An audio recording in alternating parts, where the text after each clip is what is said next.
under an hour. I'm trying to keep my lives under an hour. So I have some packages, and I want to give you a secret way to improve your life without even trying. Yes. And I'm going to tell you a little bit of how I got this specific tip and where I found it and how I use it every single day. So, do you want to see me open these packages? Do you want to see me open these? Okay, everyone, come on in. I know we got some watchers. I know we got some watchers. Yes. Yes. Okay, we're going to try to wait for this chat to heal up. But while we are waiting, I'm going to go get me a cup of coffee, get you a cup, get you some tea, something to drink, some nuts. I done had me a little handful of some nuts, and I'm all fired up. And I had me some white grape juice, no sugar added, and I'm all fired up. Yes, so I'm going to go get my coffee, okay? I'll be right back in 1 second. Go get you a drink. Yeah. 1 second. Okay, I got my coffee. I got my coffee. I got my Let's get the energy up, y'all. That entity didn't left. Thank God it's gone. You know, we had an entity here a few days ago. It was all up on our back. Woo, so glad it's gone. So y'all get your coffee. Get your coffee. Get your coffee. Yes, get your tea or your dark roasted. Yes, I done had me some nuts. I'm fired up. I feel great. Yes. Oh, yes. Loving it. Somebody said, hey, this Mookie. And let's see. I don't know what you're talking about. But I'm feeling great. Boom. Yes. Yes. It feels great. I got some packages. Don't y'all love getting packages? You be like, it's my birthday. I got packages. Don't y'all do that when you get stuff in the mail? You be like, you be ready to do this, y'all. This is what you be ready to do. Let me see that Tootsie Roll. You got your packages in your hand. Be like, ah! You go off on your porch to get your packages. And then you be like, Tootsie Roll. Tootsie Roll right on your porch. Your neighbors be like, why is she Tootsie Rolling? She got packages. That's when you do the Tootsie Roll. Yeah. Yeah, that's when you let that Tootsie roll. Yeah, that's when you let that Tootsie roll. All right, welcome. Can I get that Tootsie Roll? It's time to crunk, y'all. We got packages, we got life. We're here, we're breathing. It's a wonderful day. Yes. Whew. Look, I'm gonna just keep it real. When I discovered that I can actually grow to like coffee, I was like, you know what? Whew. God keep on blessing us. He gave us coffee. Woo! Woo. Woo. We need to give more gratitude for coffee. Stop playing with my shoestrings. Who wants to get on the video? Hansi, you're always near. Hansi wants to get on. Say hi, everybody. He says, I don't Tootsie Roll, but I do always hang out. Y'all know he done showed up on the video like 3 times. He's always not far from me when I get on the lives. This is my Hansi. He loves me, y'all. You love me, Hansi? Okay. You love me? You can't play with my tools. He's playing with my tools. He was playing with this. You can't play with this. All right. Okay, y'all, let's get started. All right, so what is this hidden secret? This secret to improving your life without trying. Now, some of y'all gonna think this is ridiculous, okay? But I kind of said the magic word, okay? Improving your life without trying is doing what John Assaraf said. Reduce it to the ridiculous. Yeah, yeah, I'm telling you. I'm telling you. I know you're like, what? Yes. When I found John Assareff's video, Reduce It to the Ridiculous, when he said that, I had a jaw dropping moment, y'all. Jaw dropping moment. And I was just like, wait a minute, hold up. Hold up. So, what is ridiculous? You know what's ridiculous? Is what most of the world is not willing to do. That's what's ridiculous. So, what most of the world is not willing to do with achieving their goals? That the world would say, that's ridiculous. If you want to try to become a master at something, and it was what most of the world would not do, they would say it was ridiculous. What would you do? That you know definitely, y'all look, oh, this company, look at it. Y'all want to see what's in the box? Y'all been waiting to see what's in this box. So they put pain relief cream in here. There is longevity happiness product catalog. They put this. Hold on. Stop it, y'all. Don't be in here fighting. Get along, y'all family. Okay, I told my cats to stop fighting. Here's this. They said, thank you for your purchase at Elfie Health. Turn this card over for a special offer. So, I get 15% off. It says with Effie Health. So let's see what's in here. Then we're going to finish the discussion. We're going to talk more. What did I get in here? I got me some green tea, raspberry ketones. So y'all want to see what this is? I love raspberry ketone green tea pills. They are wonderful. I love these. Like, I find that when I work out and when I'm like, like making sure I'm watching my diet, these really, really work. These definitely work, y'all. I could not wait to get these in the mail. I am trying to cut down another 15 pounds at least. And that's it. I ain't losing more than 20 more pounds. But yes, y'all. So this is by Acatrim, Brazilian diet. That's what I got. Okay. All right. So let's see what's in the next box, but let's continue the discussion. So as we were saying, if you wanted to do something and you wanted to do it without feeling like you're busting your balls to do it, you're not stressed out doing it, you're not working extra hard to do it, it's kind of just like, seem like it's just happening, you reduce it to the ridiculous. So let's say hypothetically, you wanted to learn how to cook real good. You wanted to become a master cook. You wanted to become the best cook that your husband has ever been around or food ever ate. What can you do that's ridiculous? Now, what would be ridiculous is, what if you just went through a whole cookbook and did every recipe in the cookbook, and then you did them all 3 times, and you just kept doing the same recipes out the same cookbook, all of them, and you did this for a year straight? That would be ridiculous, right? But by the end of that year, you would definitely be a damn good cook. See, most people just bounce around too much. They think, I can become a master if I go here, I go there, I go there, I go there, I go there. They don't realize that that's ridiculous.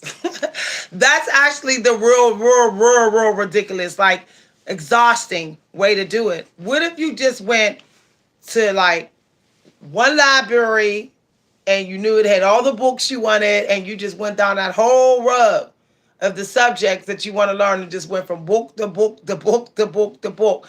Each month you read 2 books on that one shelf of the library. You didn't go online, you didn't go here, you didn't go there, you didn't go there. You literally just went to that one place. What if you did that? What if you went and you just read you only read ebooks? You didn't go to the library ebook, you didn't go to the bookstore. All your books were just ebooks. How would that change your life? Like, would you have more space in your house because you don't have physical books in here? Would you be more organized because you have an Amazon ebook account?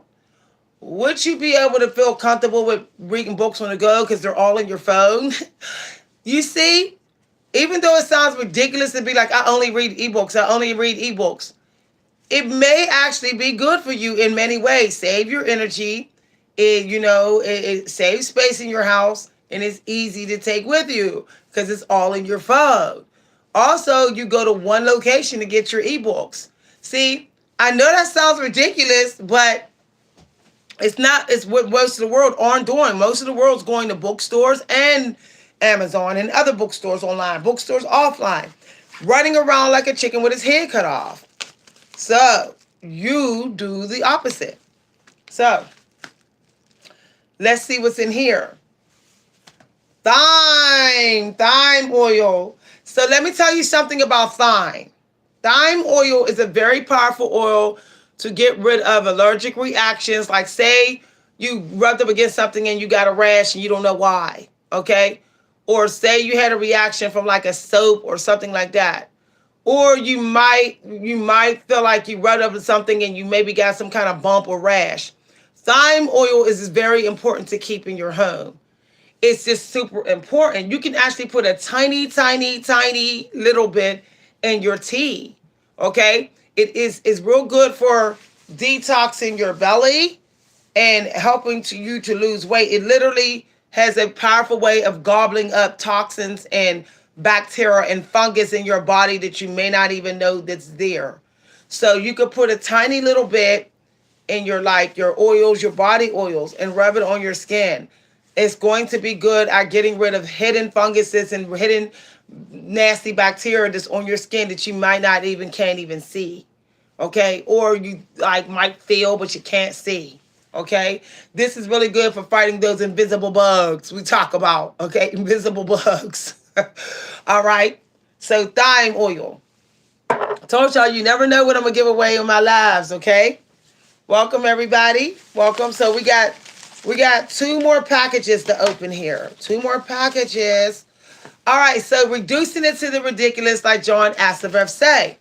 Okay? When people say they want to lose weight, most people, they don't eat on a strict schedule. They don't plan their diet every day. They don't eat the same foods. Okay? They don't shop in the same store for their groceries. They don't stock up on a month worth of groceries. They just keep going to the store every 2 weeks. What if you did all those things? What if you did all those things? What if you bought all your groceries in one store? What if you always bought a month full of groceries so you don't have to go back to the store for a month? What if you ate the same foods? What if you ate at the same time? What if you ate the same amount? Okay, what if you knew all the macros, okay, before you ate it? Okay? Serious. What if you was that strict on your eating? That strict, which I am. What if you was? What do you think would happen? What if you ate only your blood type died? Only your blood type died, okay? And you did that loyally, which I do a lot of days of the week. 90% of the time I'm doing my blood type diet. What if you did that? You would most likely achieve your weight loss goals faster than your friend would, because your friend's running around to different stores. Your friends got to keep on shopping every 2 weeks. They're wearing themselves out while trying to lose weight. They're eating all over the place in different things. They're not keeping track of their macros. They're not eating their blood type diet. So you would be losing weight. You would be more successful in your weight loss goals than your friend, and you didn't even waste any energy. Ah, yeah. Time to open our package. Yeah, time to open another package on that one. Think about it. Think about it while I'm opening this package. Let's see what's in here. It came. It came. So look, y'all, I ordered me a new bowl. Y'all know that I like to smoke CBD. So I ordered me a new bowl. See? It's nice because my other one vanished without a trace. Vanished without a trace. So when y'all want to see my sexy new bowl, I actually got a couple. Look at my sexy new bowl. This stuff came really fast. It actually has a lid and it's metal in there. It's for my CBD. It is so pretty. Pink and black, y'all. Pink and black. Love it. So I'm going to smoke my CBD in a minute. Okay. Then get my workout in and do other things I do, which I'm not going to say because I achieve in silence. Okay. So we opened that. So let's talk a little bit further about reducing it to the ridiculous. What if you had a pre-date that you saw your family members, even though they live in the same house? Say, what if you said we only talk at 9 a.m., we only meet at 5 p.m., and we only talk again at 9 a.m., and each time is only 20 minutes or 30 minutes? Okay, you can rewind this live. The live is not that long, okay? I was saying about reducing it to the ridiculous. Reducing it to the ridiculous. When I was talking about losing weight. Okay? So you could just have to rewind the live, okay? Because I got to keep this moving. I don't like my lives that long. Sorry, but I can't really go over that again. All right, when this live is posted, you can always rewind it.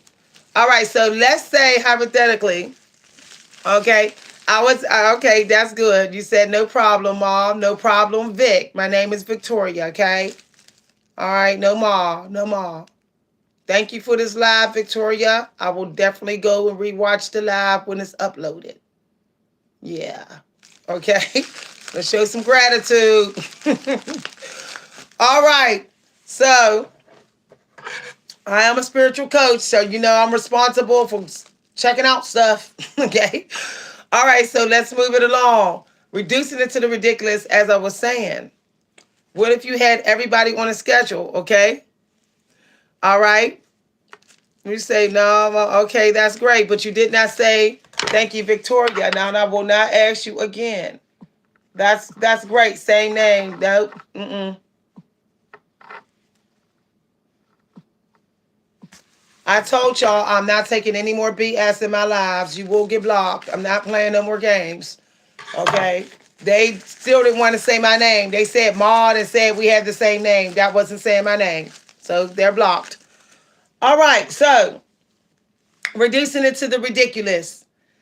What if you had everybody in your family on a schedule? Y'all met at a certain time. Y'all talked at a certain time. Y'all did certain things at certain times, certain seasons, went to certain places. Everything was timed. Everything was on a strict schedule. How would your energy feel flowing in and out?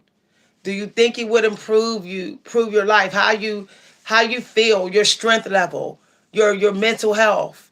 Do you think your mental health would get better? You would get stronger. You would feel better because get down from there, because you are managing your energy flow in and out, as well as how much energy your family gets from you.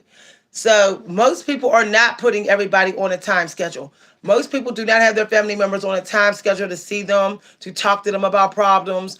None of that. Most people are just winging it. And then so they're feeling like they're just a free energy buffet. So what if you stop that? What if you just said everybody's on a schedule? What if you said, boo, you get to talk to me at 9 a.m. in the morning. Sis, you get to talk to me at 10 a.m.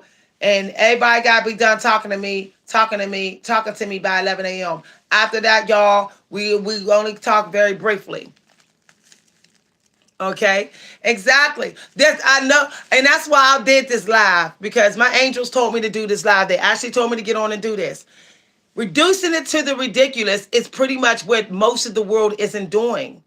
Okay, what the most of the world is not doing, such as this. Some people will sit in traffic the whole time and waste their gas, right? Knowing that they're in traffic and their gas is being wasted. What if they just called in and said, boss, I'm going to be an hour and a half late due to traffic. And then they just pulled over and saved their gas and waited till the line got really, really short, then jump back in.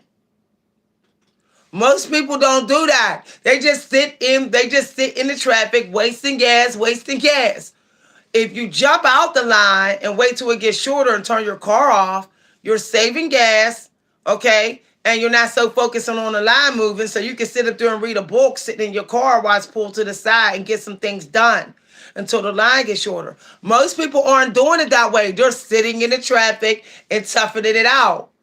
Everybody's getting toxic in the same way Everybody's getting their mental health problems in the same way from the same issue because they're moving the same. They're making the same choices and same decisions. They're doing the same pattern. They're very matrix like. What if you reduce it to the ridiculous? It would free you from the matrix. Okay? Let's open another package. Think about what I said. And we're going to open another package.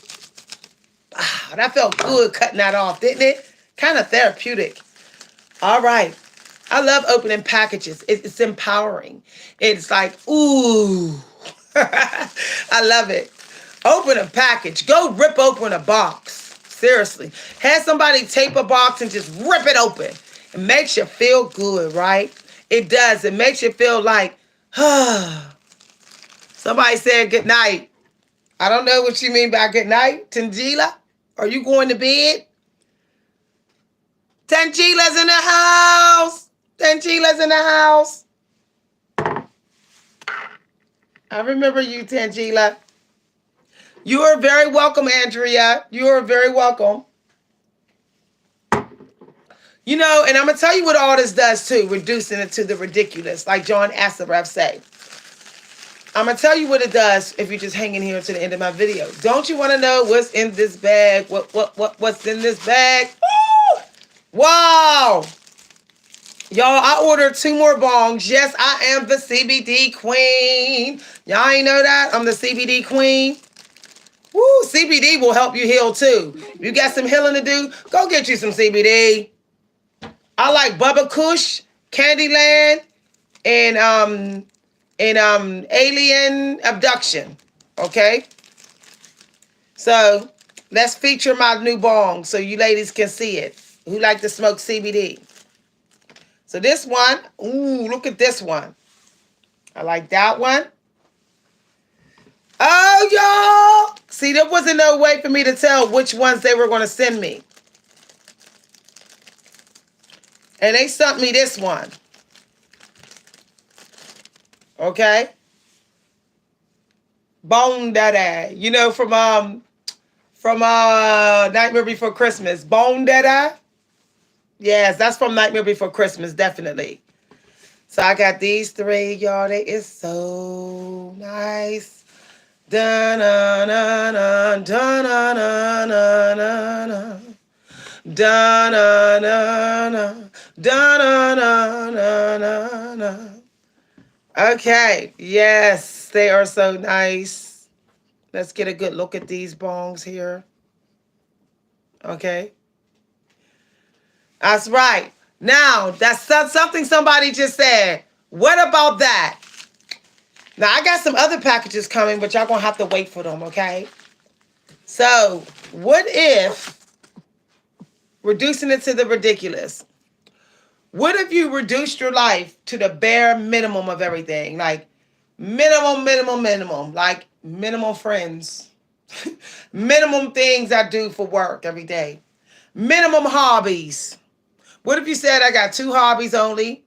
I got 2 friends. That's it. I talk to 2 family members only. You know, what if you even got even more minimum? 1 family member I talk to. 1 friend I talk to. 2 hobbies that I do. Okay? 1 room I clean a day. Okay? 4 outfits only I wear a week. Okay? 3 type of meals I eat only. And that's it. 2 stores I shop at only. Okay? 2 vacation spots I go to. Not trying to plan a different one every year. What if I did that? Or I only go on vacation at these 3 places. Florida. It could be like Florida, Georgia, and California. Them is the only 3 places I go on vacation to. Okay? It sounds like prison. It's not prison. And that's negative thinking. Is that the first thing you thought? Then you're matrix living. Okay? All right? See, and this is what I said. Do not think that it's a prison because then you're matrix living. See? It's not, it is freeing because you're not, you're in charge of your life. Your energy is not being spreaded in too many places. You're not being exposed to too many damn people. Okay. And you got it down to your favorites of the favorites. Okay. The favorites of the favorites. That's what it's about. Favorites of the favorites. Not plan B, C, A, D. No. Favorites of the favorites. The elites. What if you reduce it to the ridiculous where you only do elite lifestyle? This your lifestyle. Like, these are the three elites vacation trips. California, Georgia, and Florida. Okay? I'm talking about favorites of the favorites. And no, see, favorites ain't enough. Favorites ain't enough. Some people can have favorites and it still be too variety. Narrow it down to the elites. I'm telling you no lie. Like, for example, my favorite fruits was watermelon, cranberries, raspberries, strawberries. Okay. But I had to narrow it down to the elites. Okay. To the elite. And when I narrowed it down, watermelon had to go. Okay, when I made them compete, the winners it wasn't strawberries, it wasn't watermelon, it was raspberries and cranberries. Them was my two elites, okay? We have to stop thinking that variety is better. If variety, the matrix make us think variety, or we're not living variety. It makes us run around chasing a whole bunch of stuff, running our energy down. Understand, when you bust it down to the elites, you are literally becoming an expert, master of your own time management. You will find you have way more time in your day. Okay? All right? All right? You said my life is a scaling down. How about just saying thank you, wonderful lesson? So far you've been too busy trying to attention seek in my life. And there's always one person to do that. That's an interesting lesson you gave, Vic. Instead of saying, I'm already doing that, no, you weren't. Because see, it should be done already. See, I'll call people out. My life is not scaling down. You do not have your whole life to scale stuff down. Time is ticking. And I keep telling people this. Time is ticking. Time is ticking. There is no years of scaling down. It is today. Scale it down today and be done with it. See, I'm trying to tell you. Scale it down right now. No one wants to hear that you're in the process of doing it. You're going to be an 80-year-old woman or 80-year-old man looking back and saying, I spent my whole life scaling down. No, gonna got no time. What if you reduced it to the ridiculous and took one day and said, I'm scaling down my whole life in this one day? Okay? Okay? Stop thinking that there's always tomorrow, that you always have time. You ain't got time to be scaling down. That's wasting your energy. Scaling down also costs you energy. Everything you do costs you energy. Understand this. And I be trying to like somebody said, I'm the energy goddess. Yes, I will tell you how to save your energy. Okay? I will help you out. Okay? You don't need nobody to come back in. What if you went ahead and everybody you was done with, you blocked their numbers and blocked them everywhere? See? That's ridiculous. People say, why do I got to block everybody's numbers? Why don't they stay away? What if you reduce it to the ridiculous and did not count on them to stay away? And you made sure they did not stay away. You blocked them everywhere they can come in your life. See? See? I'm trying to tell you, you will find the most happiest people, the people that got the glow like I do, that always look like they got clear skin. This is how we do it. The people that seem like they always got high vibe, like their energy never going down. These people, like me, have reduced it to the ridiculous. The elites of the elites in our life. Okay? I don't live like this is my last day. I live like this is every day that I want to live. Deep. Copyright. This day is every day that I want to live. If this is not the type of day that I want to live, I do not need to be living it. Now, I know this is deep. I make my day like this is the day that I wish was every day. I want this day to be like every day where I felt like I went on a vacation. I ate all my elite foods. I did everything I enjoyed doing. I did not compromise. I did not have anything controlling me. If I didn't want to talk to somebody, I didn't. If I wanted them to go, I put them out. If I didn't want to see nobody, I did not. Nothing could talk me into it. I just made my mind up. If I wanted to sit here and do nothing and not clean, I did it. And I did not explain to nobody why I didn't clean my house today. See, that's my day. I'm just saying. Living life on your own terms. But stop thinking variety is the way to go. Variety comes with baggage. Variety comes with things starting to own you. The more things you have, the more energy you're releasing to them. The more sources you're releasing energy to. This is what I'm saying. I'm telling you the truth. I got a few outfits I wear in the winter and fall, and that's it. 2 pair of shoes that I wear, nothing else. Guess what? I don't spend time looking and trying to pick out clothes. That's time. That's energy being wasted. This allows me to stay open to receive downloads and angel advice. People say they're feeling blocked. Guess what? You got all kind of things blocking it. You're too busy stuck on variety. You're too busy having too many damn favorites. It ain't about how many favorites. It's about the best of the best. You have the best of the best or it got to go. Don't keep backups. Don't keep playing B's. I need backups just in case. And play. No. Best of the best. Best of the best. That's mean also, friends. What you do, what you eat. Narrow it down. Do it today. Save your energy. Save your time. You save your life. And I'm keeping it real. Y'all know I come pass out hard pills like this.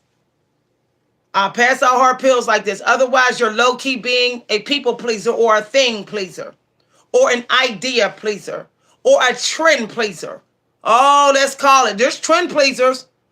Always want to hop on this trend and keep doing this trend and keep on buying things of the same trend, knowing darn well they just want to be in a trend because they're attention seeking and knowing darn well they're trying to please people because they in with the trend rather than what they really want to be like, rather than really what they want to dress like, rather than what they really want to look like. And in having variety because they think that they maybe don't fit in more. People won't laugh at them if they have variety. Yeah, we know why we doing variety, why we got so much going on and saying it's our favorites. Get out of here. There ain't no 15 shoes your favorites. Let's get real here. A couple of them shoes is plan B's. I don't like to pass out pills, but I'll tell it like it is. Okay? A lot of people love to say, I got 7 cars that are all my favorites. Sounds like a narcissist. Narcissists collect people and say all of them is my favorite people. Get out of here. You know you got them competing. I know some of y'all say, oh, Joe, yeah. Some people probably got triggered. But I don't care about triggering no more. No more. You got to narrow it down to the elite. Elite teas, elite food, elite. Somebody said I love those pipes. I'm trying to tell you. I don't got 3 different type of coffees. I got my favorite and my elite. I got my favorite, my dark roasted. I don't got time for that. I don't have 10 to 7 different fruits I eat. I got it down to my elite. Peaches, pineapples, cranberries, and bananas. That's it. That is it. Okay? I don't have all different type of protein sources. I got it down to the elites. You'll find that when you get it down to elites, guess what? You're saving money. You'll notice that there's more money in your bank account. How about that one? You'll feel stronger. You'll feel in more control. Your energy will be higher and you'll have more money. Remember that variety always costs you. It costs you more than you know.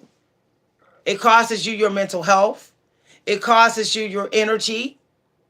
And it costs you sometimes money. More money. More money. I got two type of water sources. I don't got coconut water, raspberry spring water, green tea water. I don't got all that stuff. I got two type of water sources. Himalayan mineral water and electrolyte company that I drink the electrolyte. That's the two companies I drink from. That's it. That is it. I got two type of sneakers that I buy. Balances and Vans. That's it. I'm not hopping around. No, that's it. My feet don't hurt no sneakers. I love the way they look on my feet, and I love them every time I see them. I go into dream love land. Yes, it's costing people money. Trying to go with the this and that, the yin, the yang. Let me hang out with the yang. Oh, let's go with the yin. It's costing people's money, time, and energy. And people doing it on TV. They going through all these different movie categories. I don't do that. Like, that's wasting my time. When you do variety, your time getting wasted. There's people going from YouTube channel to YouTube channel to YouTube channel, YouTube channel. Sometimes I get screwed up, helping please family. Exactly. And then do you know that when you have a lot of different people in your life, they teach you that variety is the key. They teach you that. When your family will literally teach you to believe that you're not living if you don't have variety. Most families teach you that. They say, why you keep on eating the same food? Why you keep on wearing the same clothes? Why you keep on... They love to say that. If you become into your elites, your family members will think you lost your mind. When you have an elite lifestyle where you're not like all this variety, your family members will literally think you lost your mind. They'll try to do a divine intervention or mediation or intervention. They will. Some families will. That's how much they're in the matrix. Okay? Exactly. Variety is not the spice of life. Variety is the spice of strife. and copyright me on that one. Variety is the spice of strife, not the spice of life.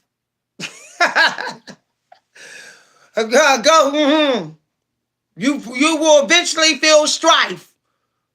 Running around with a chicken with a head off of this and that and this and that. Hey, hold on. Somebody calling. Hold up. Wait a minute. Hold on. Wait up. No. Spit on that. Y'all know I love to say that. Spit on that crap. Wearing me down. Answering this person's phone call. Ooh, I got sister, boo-boo, all these different people calling me. This grocery list a mile long. All these different stores I'm running to. Oh, spit on that. I ain't got time for that. Oh, hell no. Y'all, it hit me like bricks yesterday. Mass media. Yes, they teach you that variety is the spice of life, right? But guess what? That starts to make you think variety is like in all areas is the spice of life. You be like, I need variety with food. I need variety with booze, butts, boo butts. Friends with benefits need variety. I need variety of friends with benefits. I need a variety of jobs. I need a variety of hobbies. I need a variety of medication. I need oh, heck no. No. Spit on that, man. Spit on that. Spit on that. Spit on that. I had to tell my husband yesterday, you better not think I'm running around store to store. You're going to kick bricks with that one.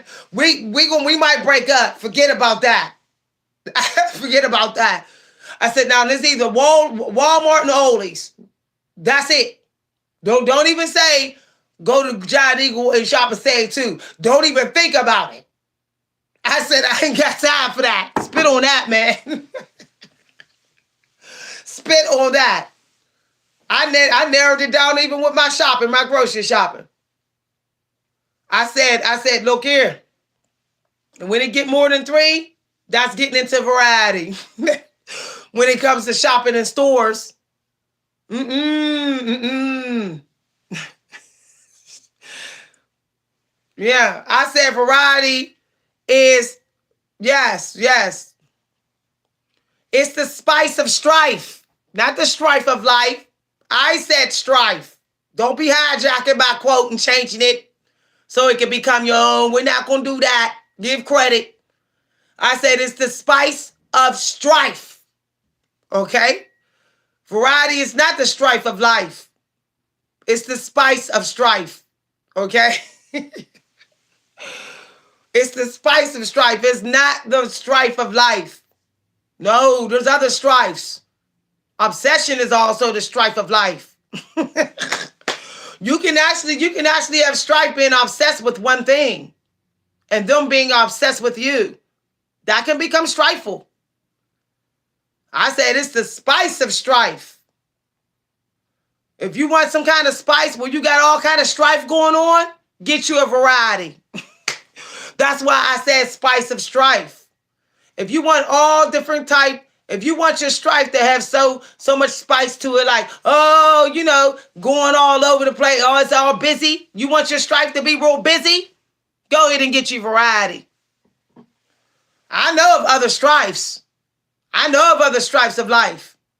Addictions. Okay? Being hooked on drugs, want to drink all day and every day. That's strife of life. And most people don't realize that. That's strife. Addictions is strife.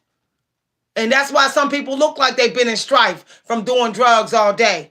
After about 20 years, they look like they've been in strife. People say they've been through a lot. No, they ain't been through a lot. All they did was drink alcohol every day. I'm serious. There's some people that didn't work for 20 years. Had the government pay for everything. And they look like they're in strife because they sat around drinking alcohol every day. I'm calling it out. I had a dad that did not work his whole life, almost 20-some years.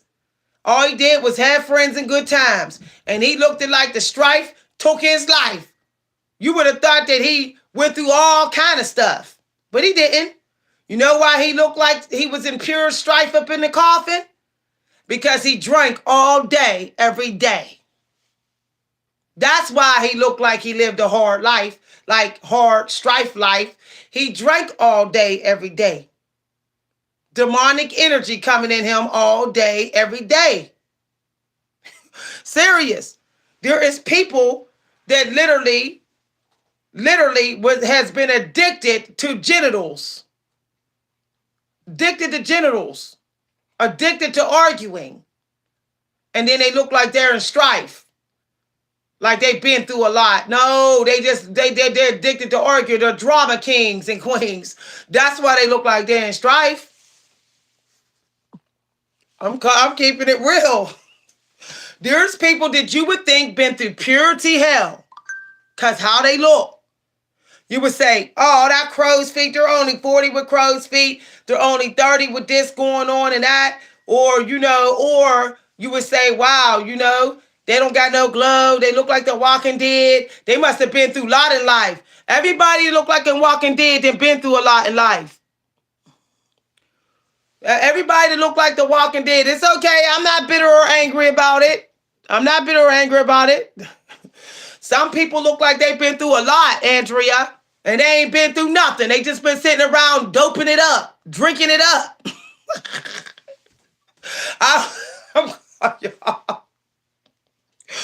Y'all know I'm a ball buster. Y'all know I'm going to be busting some balls up in this live. Y'all, I don't know why some of y'all be surprised sometimes. Some of y'all be surprised, be like, oh, here go Vic again. Y'all know I like to bust balls.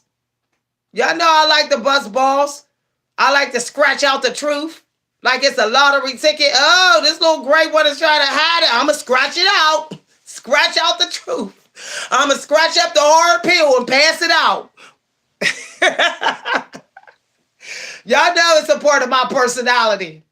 It's a part of my personality. I can't change it, y'all. My friends, people that know me, some of my friends that know me, some people that know me knew my whole life, know, say, y'all ain't going to like some of the things Vic say. She'll bust the hell out of your balls, but guess what? You'll thank her later. Y'all thank her later. I got a couple friends that said that. They call me every now and then. They say, you know what? I'll always be grateful that you said what you said to me. I'll always be grateful that you busted my balls that day. They say that to me. My balls got busted to the wall, like boom, to the wall by my mama on a regular basis. My mama was a ball buster. I learned from the best, and I'm just trying to keep it real, y'all. Just kind of keep it real. There's people that used to say about my mama, they say, your mama make my butt hurt. Oh, yeah, them balls. She busted your balls. That's why. Yep, you could drink yourself into the grave. Strife will take you to an early grave. Strife will take you to an early grave. And that's what I'm trying to do, y'all. I'm glad somebody finally said it. Glad somebody finally said it. I'm here. One of my main callings is to give you the strength to stand up for yourself. I have family members and a sister that say that I helped her do that. I helped my husband. My husband has problems standing up for himself. And I'm always busting his balls to get him to do it. And even my daughter. I fought with my daughter. Thank you all. Chosen One put $9.99 on our live. Thank you very much. Thank you, Chosen One. Thank you. Can I tell you something? If a spiritual coach is not teaching you to stand up for yourself, they're not doing their job. That's the one reason why a lot of people are in situations. Why all hell broke loose in their life. Why things are going rough. Because they didn't stand up for themselves. They don't know how. They don't got the courage. Yeah, y'all, I know what y'all know. I know what y'all mean. Yeah, I'm gonna tell you something that my mom told me that got me to stand up for myself. I'm gonna share it with y'all for a minute as soon as I get my cat from doing stuff. Get from down here, down, Hans. How my mom helped me to stand up for myself is my mom said something. You're welcome, you're welcome, you're welcome. My mom said something to me, Tangela. My mom said, you know what? She said this to me and my sister, and I'm so glad she said this to us as teenagers. She said, you two girls are scared of losing people. Y'all don't want to take the risk of losing people. That's why y'all don't stand up for yourself. That's why y'all don't tell people what y'all expectations are.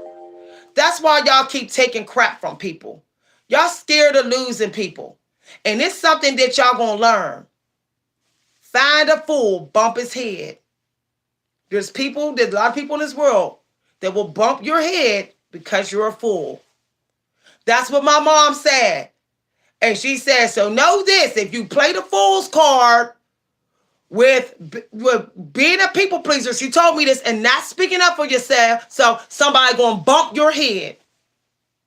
And I was like, I couldn't believe my mom had this talk with me and my sister. And my sister was a shy child, shy, didn't speak up for herself. Something clicked in her after that. And after that, she speaks up for herself. And every time she gets too shy and don't do it, I remind her. I say, find a fool, bump his head. That's what some people's mission is. Some people's mission is to just find the local fool, the nearest fool, and bump the hell out of their head and laugh about it. And sit at dinner and have a good laugh and get entertainment out of bumping your head. That's entertainment for some people. They don't need TV. They just need to find a fool and bump their head. They sit around with they call friends and have a good laugh about it. Do you want to be the joke? I don't want to be nobody's joke, but a jokes. I can't imagine, oh no, that's the spit on that, like being the butt of somebody's joke. Like, I was able to bump Vic's head and she did nothing. Ha ha ha ha. No, spit on that. Spit on that, y'all. Spit on that. Some people invite you around just to bump your head so they can have something to talk about at dinner with their friends. There's some people that's all they talk about is the last person whose head they bumped. I know it's sickening to think that, but some of y'all was just entertainment for your family. And then it just entertainment, an entertainment tool. The fool whose head was bumped and they sat around when you were gone and talked about it and had a good laugh about it. Okay? And I know, it's gross. It should make you go. That's why I said spit on that. Like, ugh, y'all see the face I made? It is very gross. Now, guess what? You ain't got to stand straight up for yourself. Reduce it to the ridiculous. What if you just bounced on them unexpectedly? That's ridiculous, right? Your family members expect for you to sit there and take it. They do. What if you just suddenly just rolled on them? What if right in the middle, what if right in the middle of them picking on you, you just got up and did this, look. And didn't even say bye. You just walked, you just did like this, look. And kept your eyes forward. What if you did that? What if you did that? That's ridiculous, right? They'll be like, what? What? Yeah. That's a powerful way to stand up for yourself. I'm telling you, John Esseraf found the solution. Reduce it to the ridiculous. The ridiculous is not saying nothing back. Everybody expect you to say something back. Don't they expect you to argue back? You've argued back before. Don't they expect you to complain? You complained before. Don't they expect you to put your head down? Yep. Don't they expect you to cry? Don't they expect you to get his look like, why did you do that? But what if you reduced it to the ridiculous and just picked up your purse and went? What if you just did that, y'all? I'm just keeping it real. What if you did that? That would be ridiculous as hell. But you damn sure would take the power back, and you would have saved your energy. And you would not be the butt of their joke. It'd be hard for them making you a joke because you did something they never seen coming. You just bounced. I'm serious. I'm dead serious. I reduce it to the ridiculous all day. And I always have people looking at me weird. When the lines get long up in Walmart, I be looking at other lines. I go flying down to this end and that end. I would rather go all the way up the end of the other wall side of Walmart getting a new line than stand in this ridiculous toxic line. I'm going to go to the other end and go ahead and self-check myself out. See? Don't nobody expect you to do that. People expect you to stay in the line because you're already in it. You already in the long line. You might as well say, no, that's matrix thinking. That's matrix thinking. I'm going to go head down to the self-checkout line where there's no people at. Hardly no people. And I'm going to be out of the store before you because you still staying in the matrix line. I'm telling you, reduce it to the ridiculous. Reduce it to the ridiculous. I'm telling you, no lie. What if you woke up in the morning and all you said was good morning to your family? And when they try to talk to you, say, I don't talk in the first hour of my day. I don't talk in the first hour of my day. That would be ridiculous, right? They would say, but guess what? You would cut their toxic butts off. They wouldn't be able to drain your energy in the first hour. You will have saved your energy. You will have been able to do your mental health work. You will be able to manifest because you cut them off. What if your family all came running at you in the morning and they said, Mom, you said,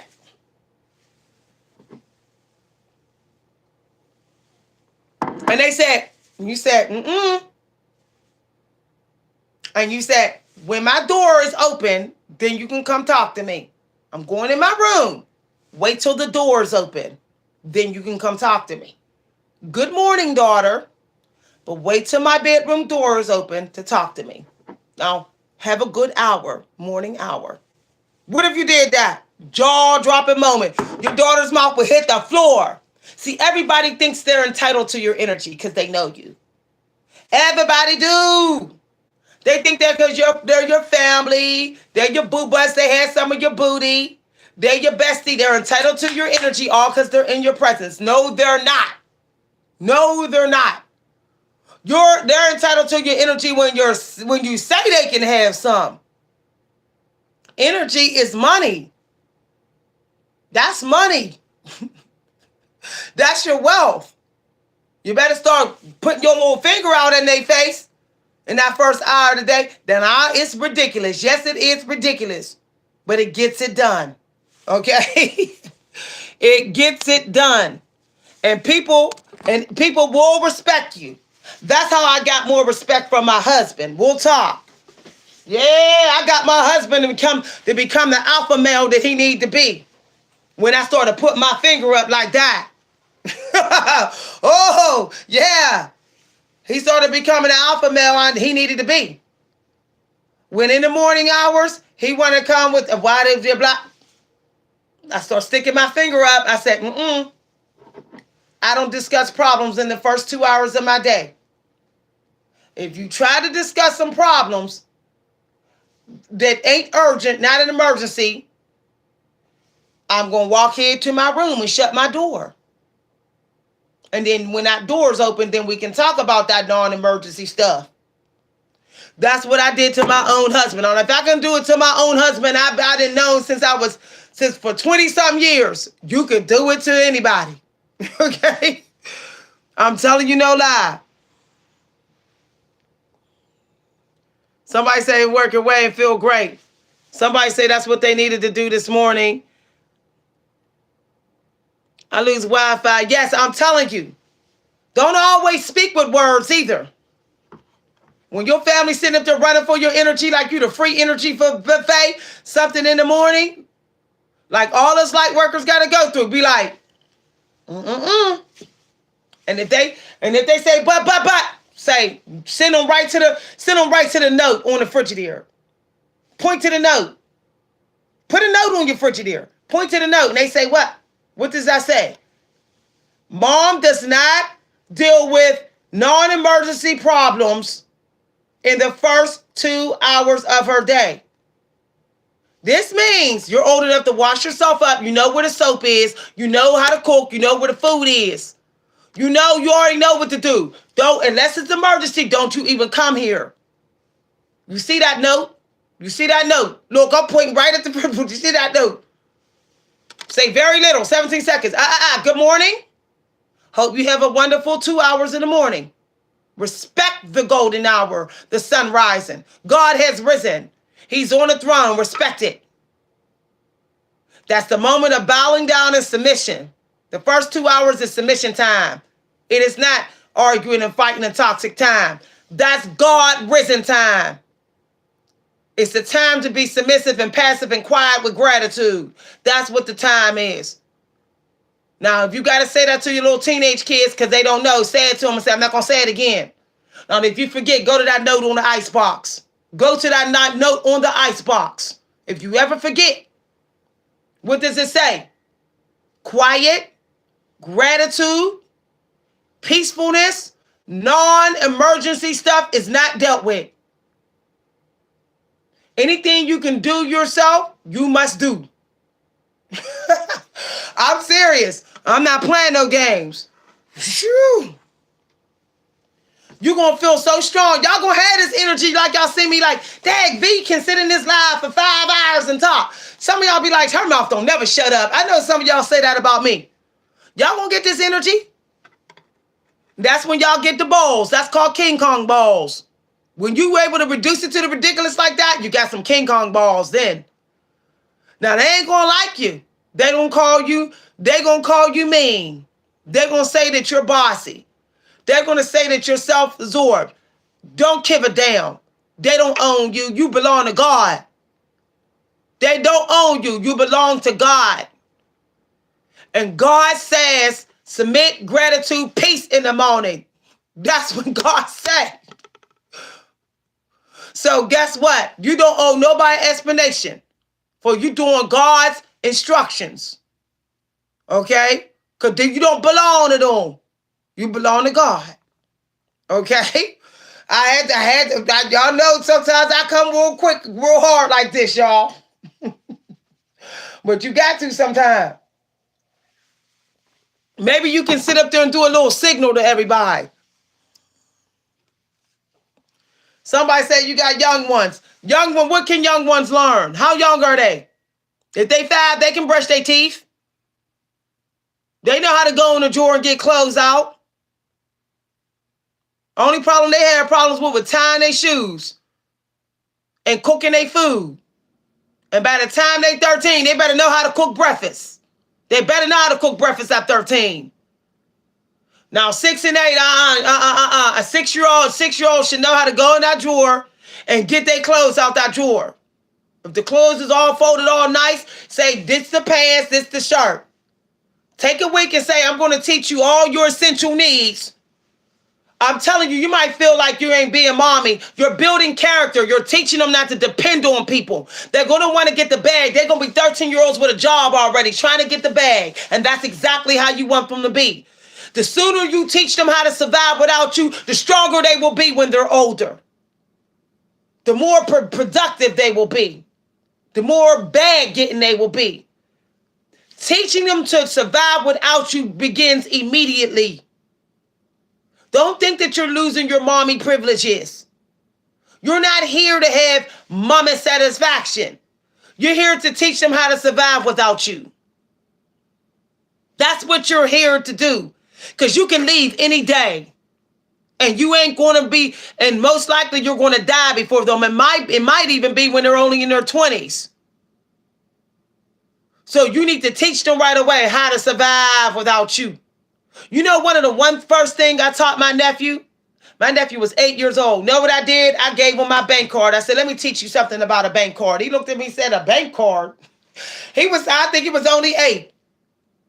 And my sister said, she said, why? I said, because. Okay, what if you have something happen to you? He need to be able to go get your bank card so these vultures don't come in and take your wallet. I told him, I said, if something happened to your mom, you 8 years old, you go for your mom's wallet in his house. You go for that bank card, okay? He said, okay. I said, now show me what I showed you what a bank card is. Every time I saw my nephews, I taught them something that was 5 years in advance of their age that they don't teach an 8-year-old. I taught my nephews. That's why they'll fight you to the end about me. They'll say, no, about my auntie. No, hell no. My nephews, my sister get a little jealous. She be like, I be like, they real funny about me, my nephews. My one nephew like, no, my aunt. He jumped in a fight one time I was in. But anyway, I stay teaching them things that someone might say is too old because I don't want them to depend on me. Okay? Now, it's ridiculous. Yeah, why are you teaching a 6 and 8-year-old about a bank card? Yeah, it's ridiculous. But you never know what things may happen. What if you're in a situation and you need them to get the bank card and you need them to go ahead and contact your bank about some money while you in the hospital? You need to be able to count on them even for some things that you might think they're too young to deal with. They ain't too young.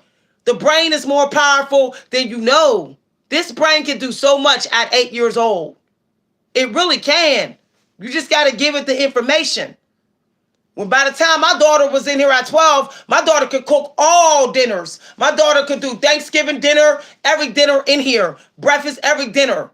Could work all the skillets, the oven, the stove, everything. She was only 12 years old in here like Betty Crocker. And my daughter will tell you. My daughter had friends that was literally 15 years old and her mother wasn't coming home and they didn't know how to cook and eat. One was 15 and the boy that was 19 couldn't cook and the other kids couldn't cook. My daughter was only 14. You know what she did? She went shopping up to the store. She got chicken noodle soup. She got chicken noodles and chicken. She made homemade chicken soup that I taught her to make. She went to their house with a big pot and she made all those kids homemade chicken soup when their mom did not come home that day. She literally, I'm trying not to cry because I'm so blessed that my daughter actually used the lessons I taught her. She went and she took the tools out of her home. And when I couldn't find my pot and stuff, I said, what happened? She said, Mom, I went and made homemade chicken soup for all my friends because they didn't know how to cook. Their mom didn't teach them how to cook and their mom didn't come home. She ain't been home all day. They was hungry. I said, I'm so proud of you. She said, and it was a success. The recipe went good. My daughter was only like 14. No lie. I'm dead serious. Stop thinking that your kids' brain is not big enough to learn. Yes, they are. Their brain, stop saying 18 bank card. That's matrix thinking. That's matrix thinking. They at 10 years old, believe me, they can deal with a bank card. Unless they got some type of mental health problem or disability, they can deal with a bank card at 10. Yes, they can. My mom was giving us all her bank cards. I was 10 years old with my mom's bank card. My mom was sending me up to on a corner. She would say, walk 1 block. It's right on the corner. I'm going to watch you walk up. Take my bank card. Go up there and get me some fried chicken with my bank card. My mom used to say this and say, bring back my bank card and bring back my chicken wings. And have them give you some money back. And put the money deep in your pocket. Okay, I'm going to come out and keep looking for you. My mom used to say that because she'd be in the middle of doing something. I never lost my mom's money, and I brought the bank card back every time. So I'm just saying, give yourself some peace and save your energy. I'm saying, give yourself some peace. You're doing too much. Y'all, I'm telling you, y'all should, by the time your child is 12, they should know how to do everything in the house. I didn't need to do nothing for my daughter. By the time my daughter was 12, need to do nothing. First of all, I can tell you right now, when my daughter was 6 years old, she was already an expert cook. My daughter works at a 5-star restaurant right now, been there for years and got promotion and raises and everything. One of the most popular restaurants here in PA. My daughter been there for years and love it. Okay? And love it. Okay? And she's only 21. My daughter been in the cooking business. My daughter been in the cooking job business since she was 12 years old. 12 years old. She didn't have guys fighting over her and everything. Why? Because my daughter was already groomed. Okay? And I say groomed, yeah, because that's grooming too. That's grooming. You need to groom. I know y'all don't want to hear this. Y'all need to groom some of y'all daughters to be respectable women. Because if you don't groom them to be respectable daughters that can run a whole home like a sergeant can run a boot camp. If you don't groom them some old man that ain't no good gonna groom them to be their slave, their sex slave. Yeah, somebody else gonna step in and groom them to be something you don't want them to be. So you might as well just start them young. Start them young. Start them young. I'm telling you, no lie. Telling you, no lie. Okay, I'm telling you, no lie. Guess how long I've been with my husband. Guess how long I've been with my husband. I had 3 marriage proposals at 15 years old. I had 3 marriage proposals at 15 years old, and I had 2 at 18, and I chose my husband. I've been wifey since 18. Wifey since 18. Yeah. I know y'all like a wifey since 18, and I'm almost 50. Yeah. Okay. I was able to cook all kind of Betty Crocker recipes. I was able to do all that. My mom didn't teach me nothing. Okay? So I'm just saying, exactly. You're grooming your kids to not be groomed by the demons. Okay? You got to teach them young, because these demons are showing up early.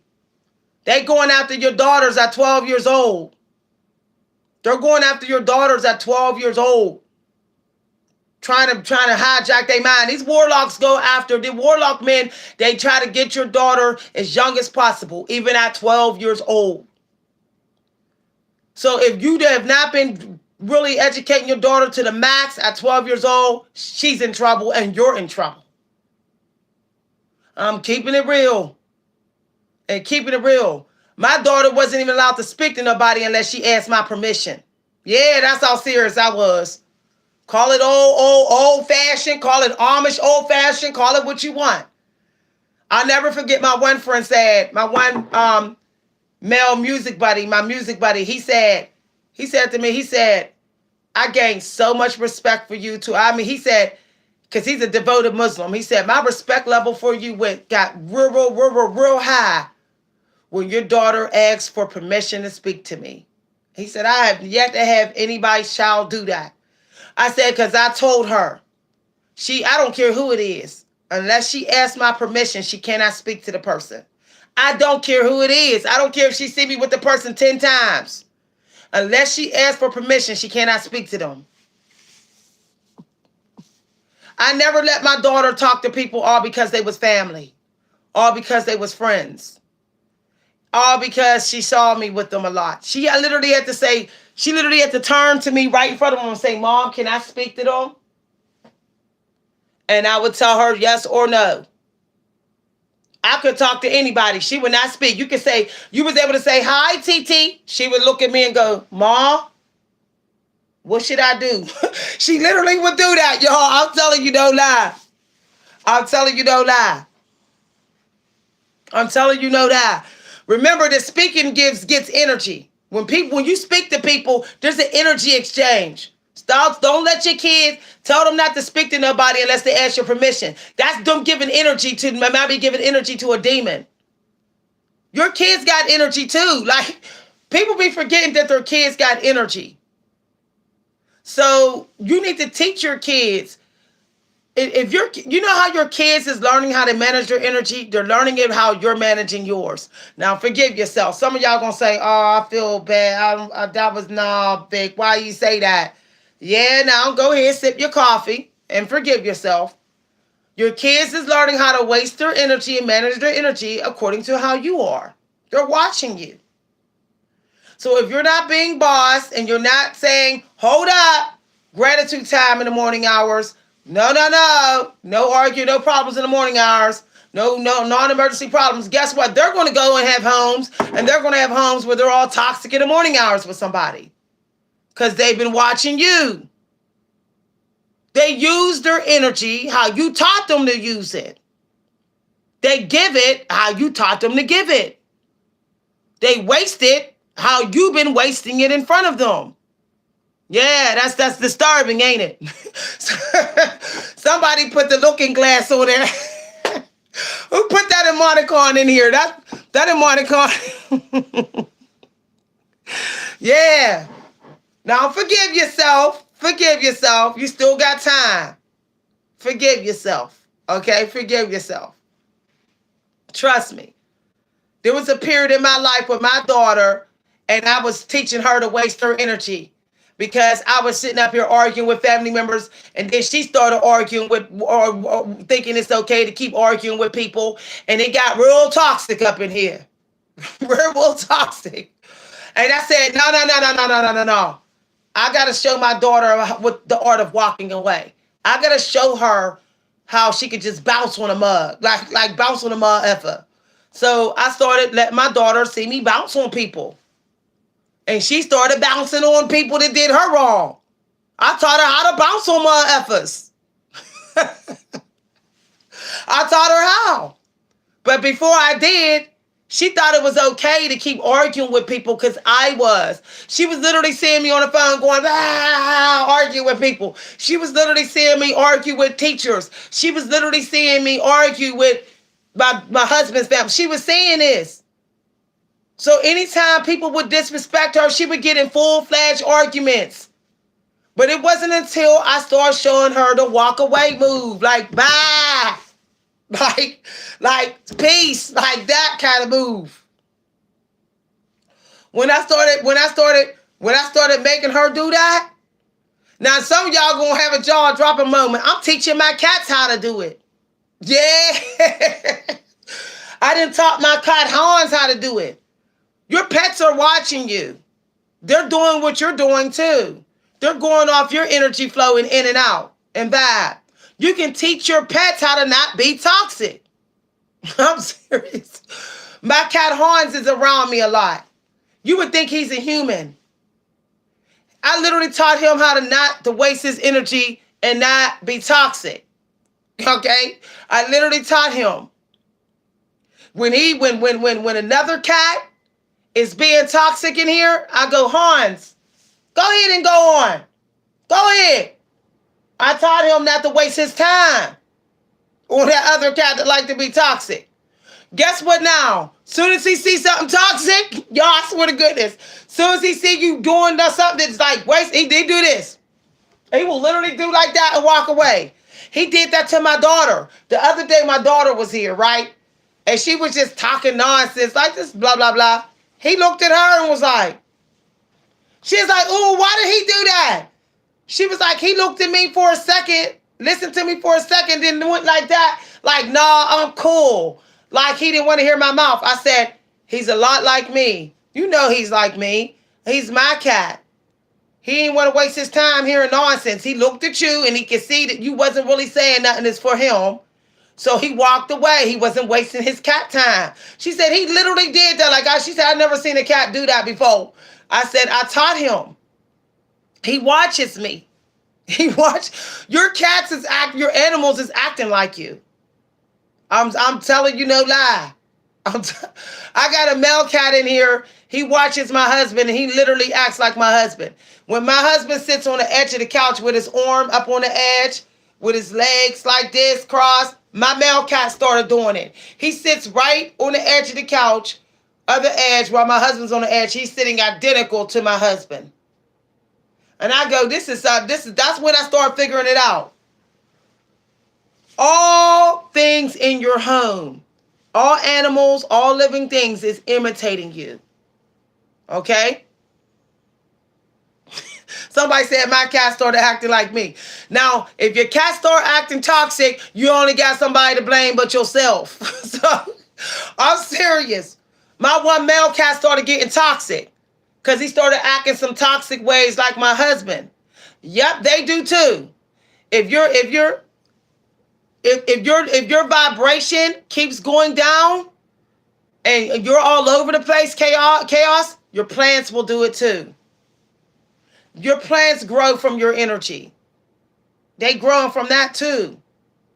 When you have peace with your plants and you're like, you're all calm and stuff, you'll notice that the vines aren't growing all crazy. They'll grow in one direction. They'll grow in one direction and they'll grow bright and there won't be that many dead leaves. You'll notice that.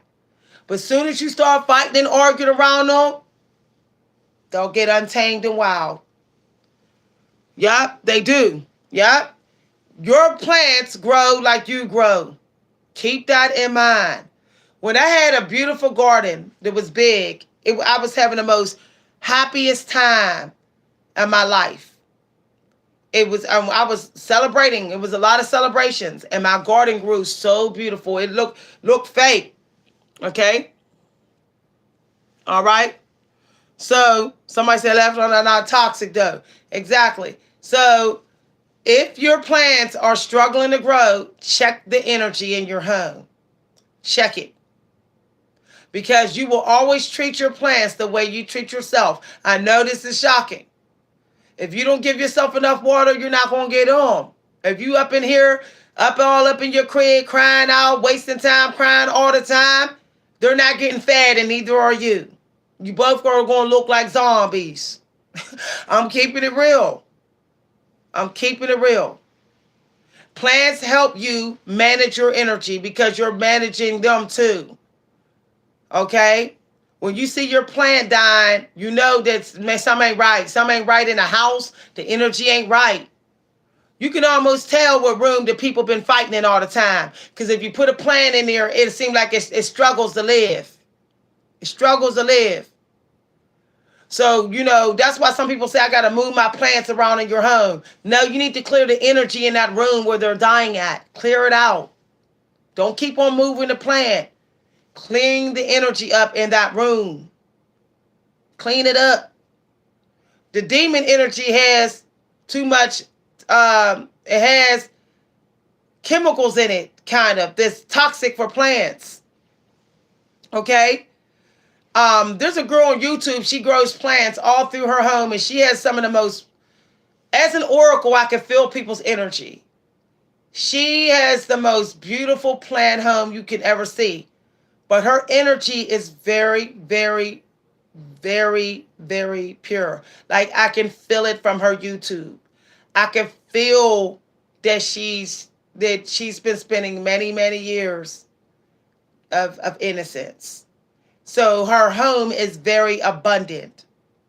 I started getting abundance with peace and love and everything when I started being the boss of the energy in my home. Like, no, you're toxic, gotta go.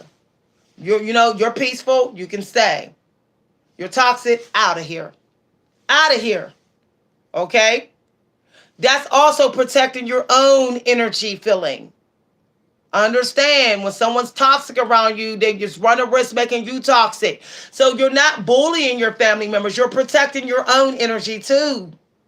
And your kids and your pets. Okay? So when you tell people, no, you're not being toxic in here in the first 2 hours of the day. No, you're not being a bully. You're protecting your energy. You're protecting the life in your home. Your kids is being affected by their toxicness. The cats, everything, every living thing in your home is.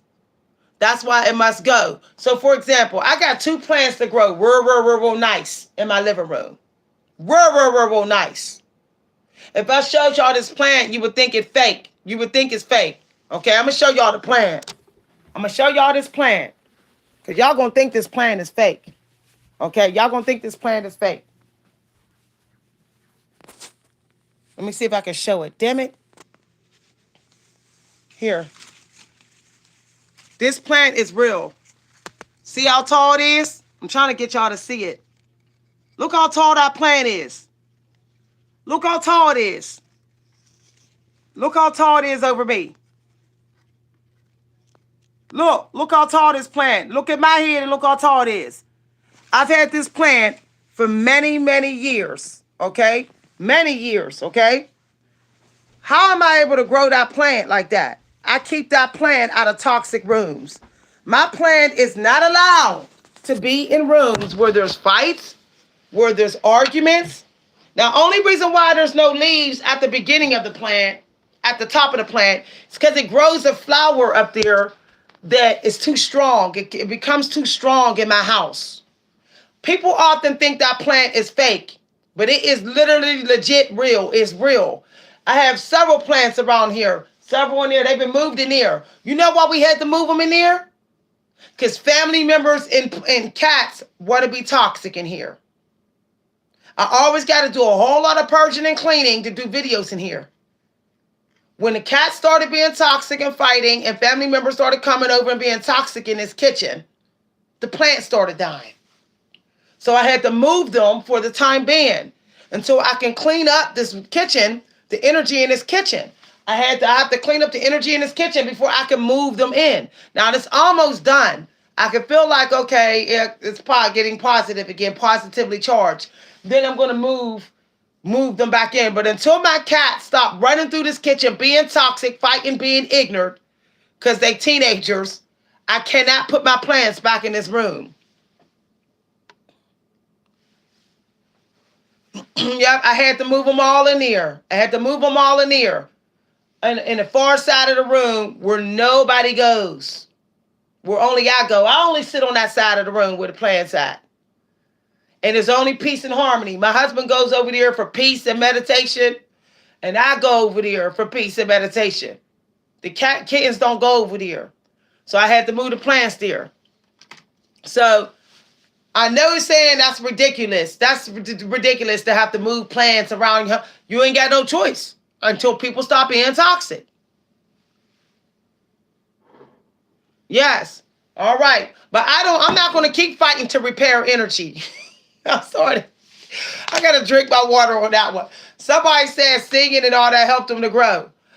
There's always music over there where the plants are at.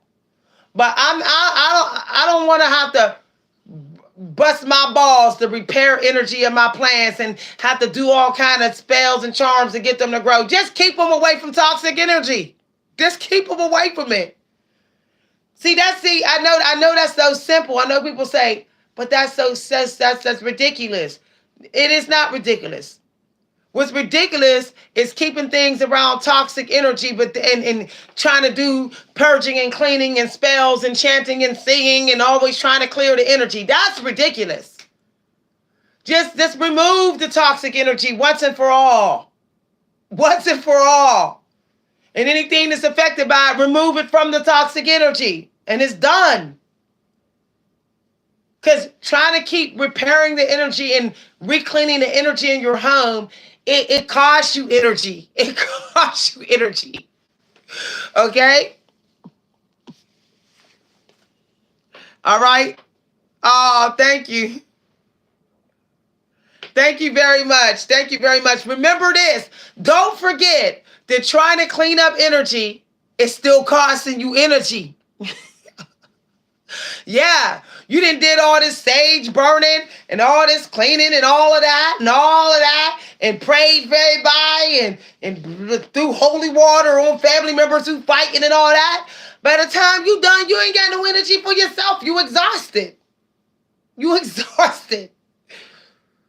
That's why you got to get it to the ridiculous on a schedule. On a schedule. Say, guess what? Saturdays is our shout it out day. You got something off your chest? You got to get something off your chest? In the family, we're going to spend 30 minutes on a Saturday afternoon. Not in the morning, not in the evening. Saturday afternoon, we're going to sit down at this table. Y'all going to shout it out. Have it out. I don't like what you did. Oh, really? Really? What did I do? Oh, I don't like what you did. Really? Okay, well, then what? And then when I feel like y'all got it out, then we're going to get a solution.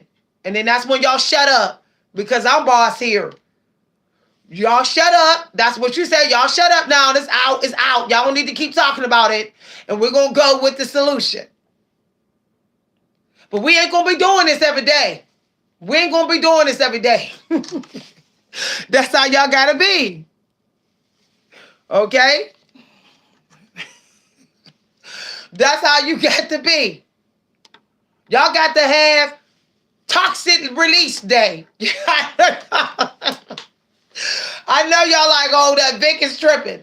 Yeah. Let it have a toxic release day. Toxic release day. Take it in the basement. Don't do it in your kitchen. So we're going to have toxic release day down in the basement where it belongs, in hell. That's where it belongs. We're going to go down in the dark part of the basement, burn some candles, burn a white candle there, and we're going to let it out. We're going to let it out. We're going to all sit and say how we feel. Okay, and be quiet. Be quiet while the other ones letting it out, because you're going to have your turn when they be quiet. And then when I feel it's all been dumped out, we're going to go ahead and burn this candle and remove negativity. We're going to pass the candle around and say it's been released. It's been released. We're going to blow sage at each other. Yeah, that's what we're going to do here. Toss soap. We're going to toss this soap around, and then we're going to sit and come up with a solution. That's what we're going to do.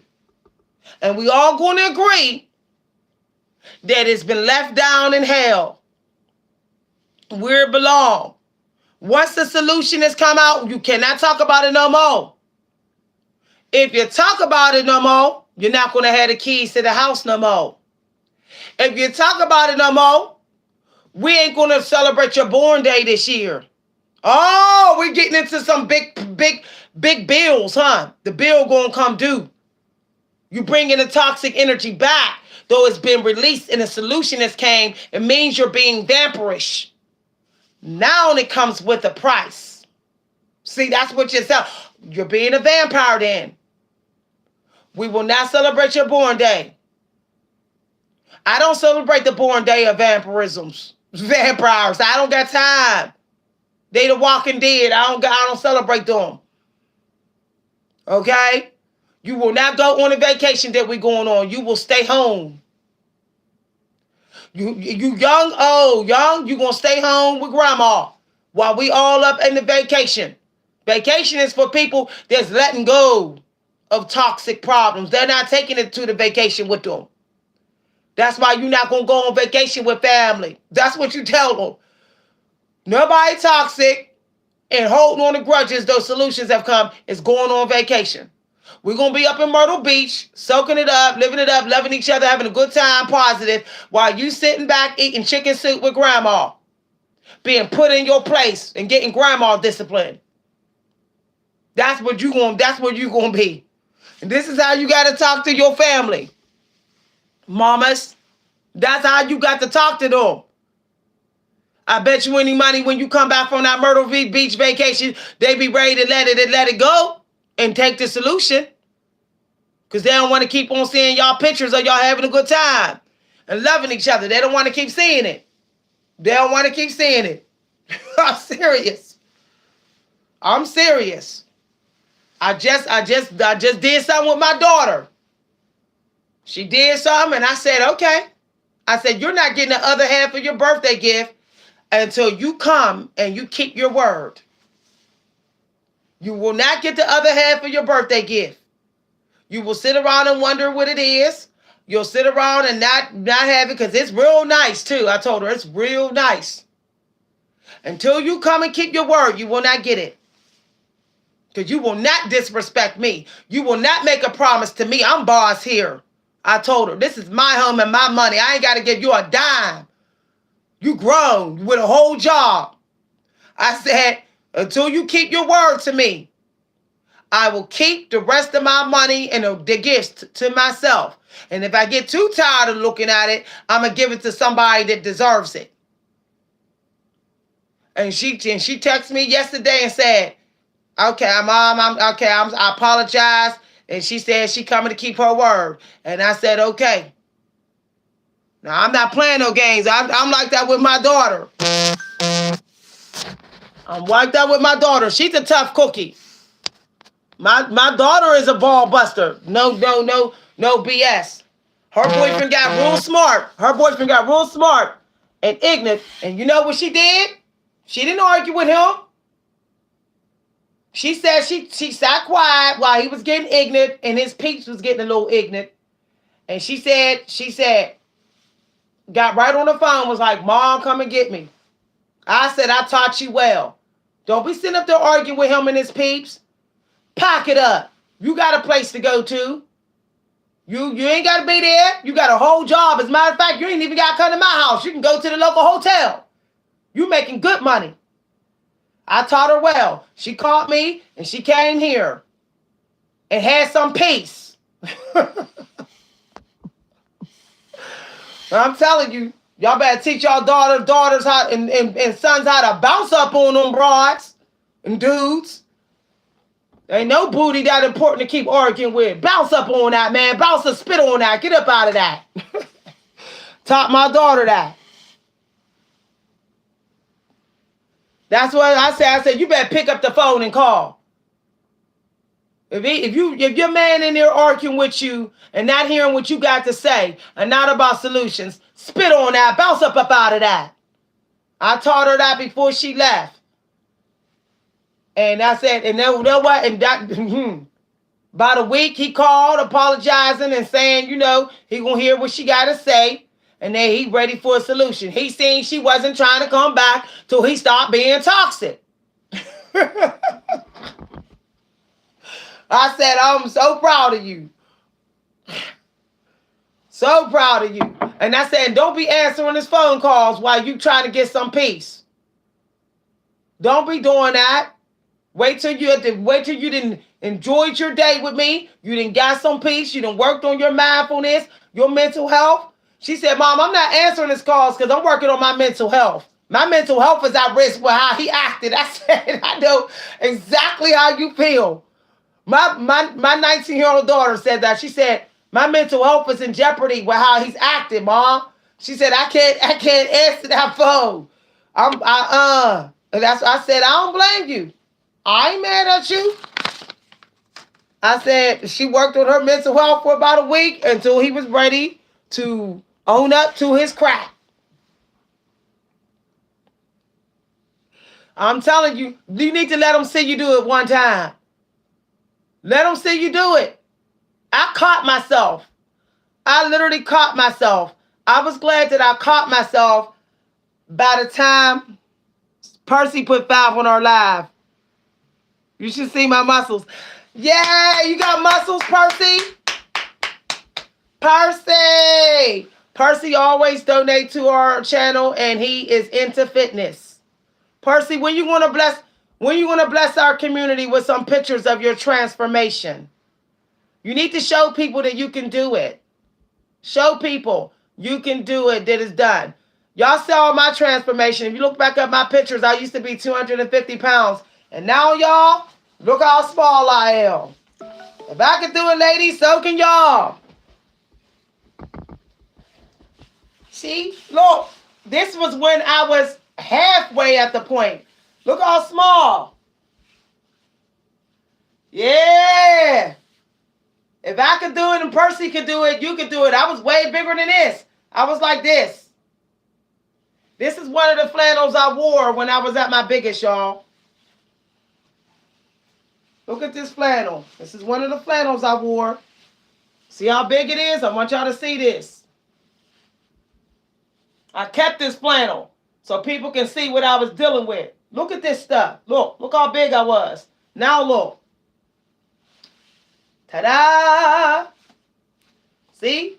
That's why I wear this. It reminds me where I've been so I don't go back. Okay?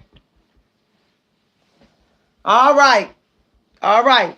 Guess what, y'all? I had a subscriber contact me on Instagram and told me that she followed my endomorph weight loss videos and my weight loss videos, and she lost 8 pounds. She wanted to contact me on Instagram, and she said she lost 8 pounds since February 7th. And just basically she said within 1 week and a half, she lost 8 pounds, doing exactly what I said. So I'm telling y'all, if you follow my videos that I teach about endomorph body type and weight loss, you will lose weight. I keep telling people, just follow it. Just follow it, okay? She's not the only one. I had about 3 people contact me. 3 people say it worked. All right, so check out that live, ladies. But I'm telling y'all, thank you, Percy, for always blessing our community. Thank you. We have a lot of people to always bless. Percy tries to make almost every live. He's really committed and all of that. So, it's ladies, y'all need to ask if Percy's taken. Y'all know how bad I am. I'm not playing matchmaker, but why don't y'all ask for Percy if he's single?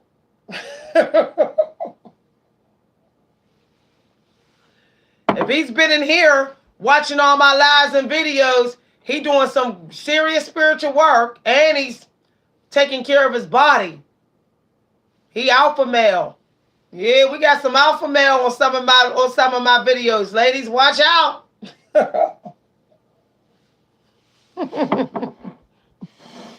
Y'all know I'm bad, y'all.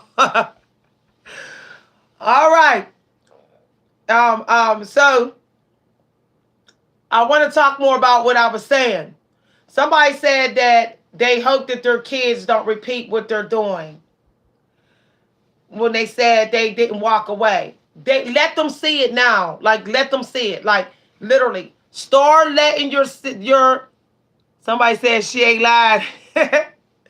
Percy said he's single, and he put some blue in the live, y'all.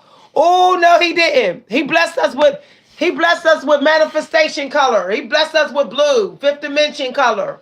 And he said he was single. Oh, he in alignment. He put some water sign energy up in here. And said he was single. All at the same time, ladies. All at the same time.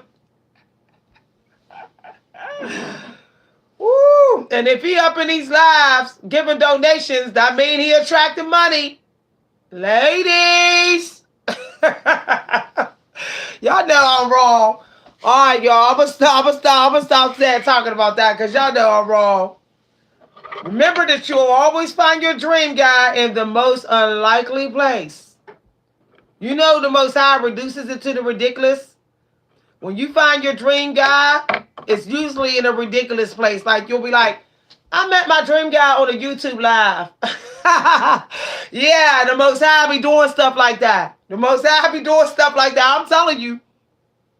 I'm telling you.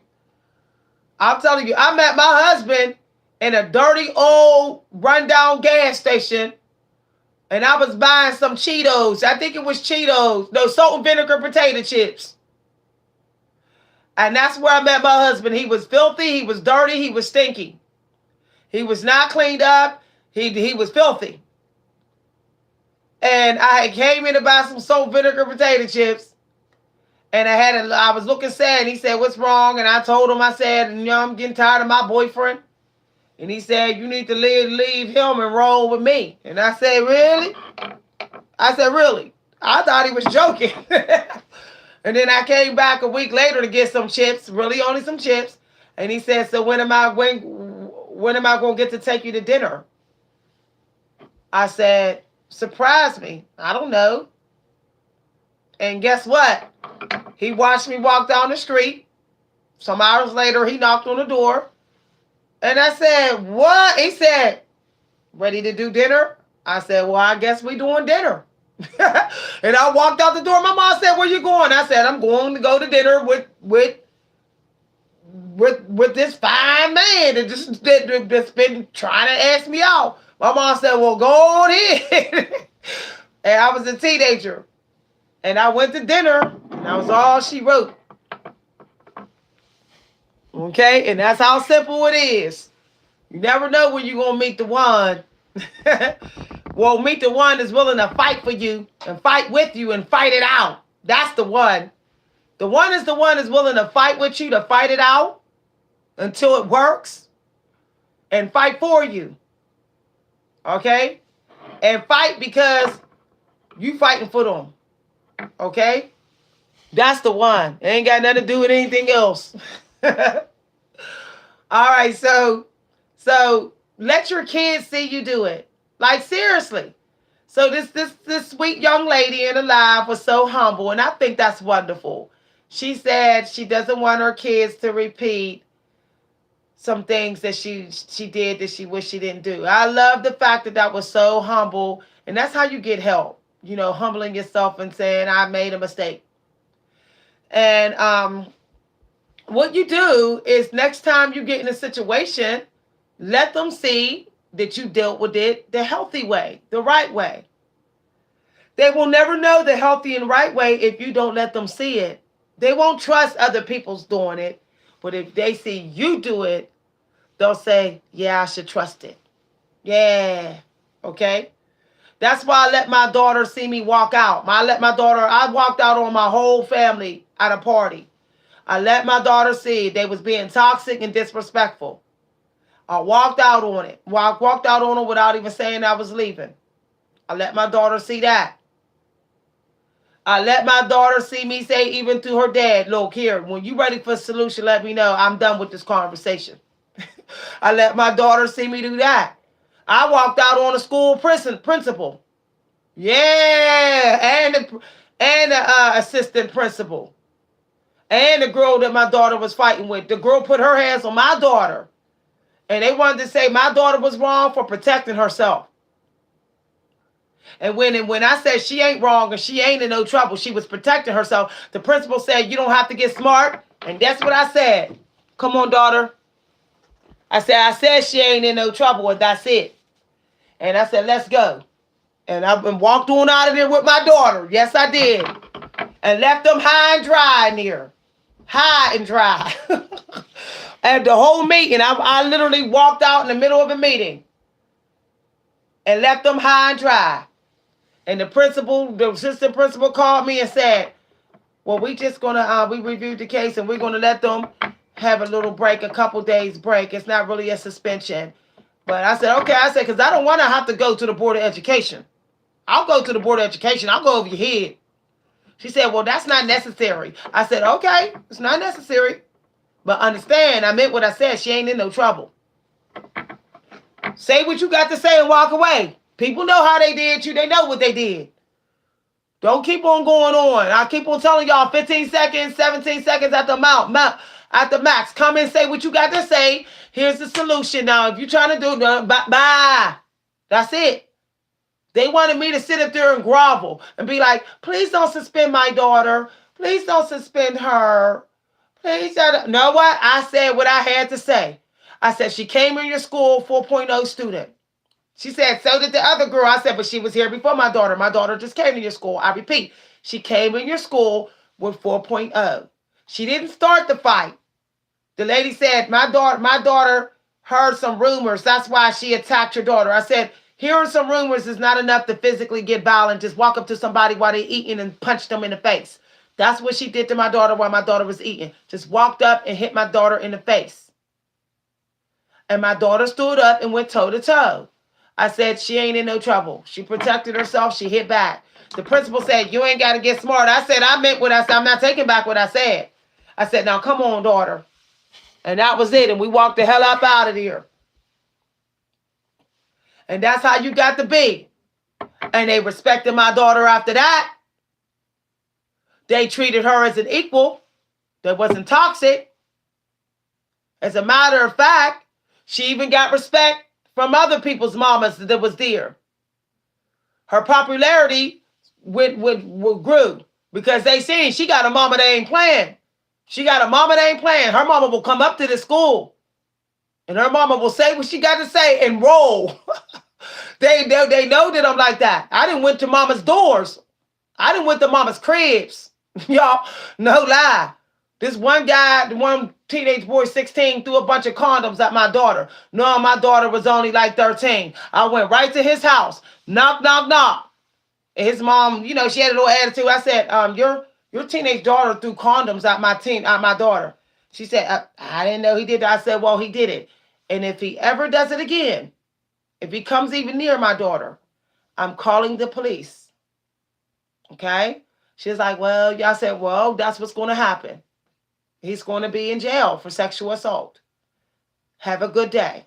And I went and walked away. That's it. I warned you. He never even went. He stayed. My daughter said he stayed away from me after that, Mom. Because the mom said, I don't want that mom coming back to my house with the police. That's how y'all got to be. I'm telling y'all. So I don't care it's family. Family think they're entitled to your kids. All because they family. No, they not. No, I got my daughter to the point that she follows me around at parties. She know. When you ain't with your mama, they'll try to make you a target. Stick with your mama. Don't be rolling around no party all solo. Your mama there, stick with your mama. Because they going to wait till you in a room alone and they going to try you because mama ain't in there. Nah, I'm telling y'all right now, if y'all got a mama that's about you, stick with your mama. Don't be hanging out in the parties in different rooms by yourself. Your mama go in the room, you go in the room. Stick with your mama.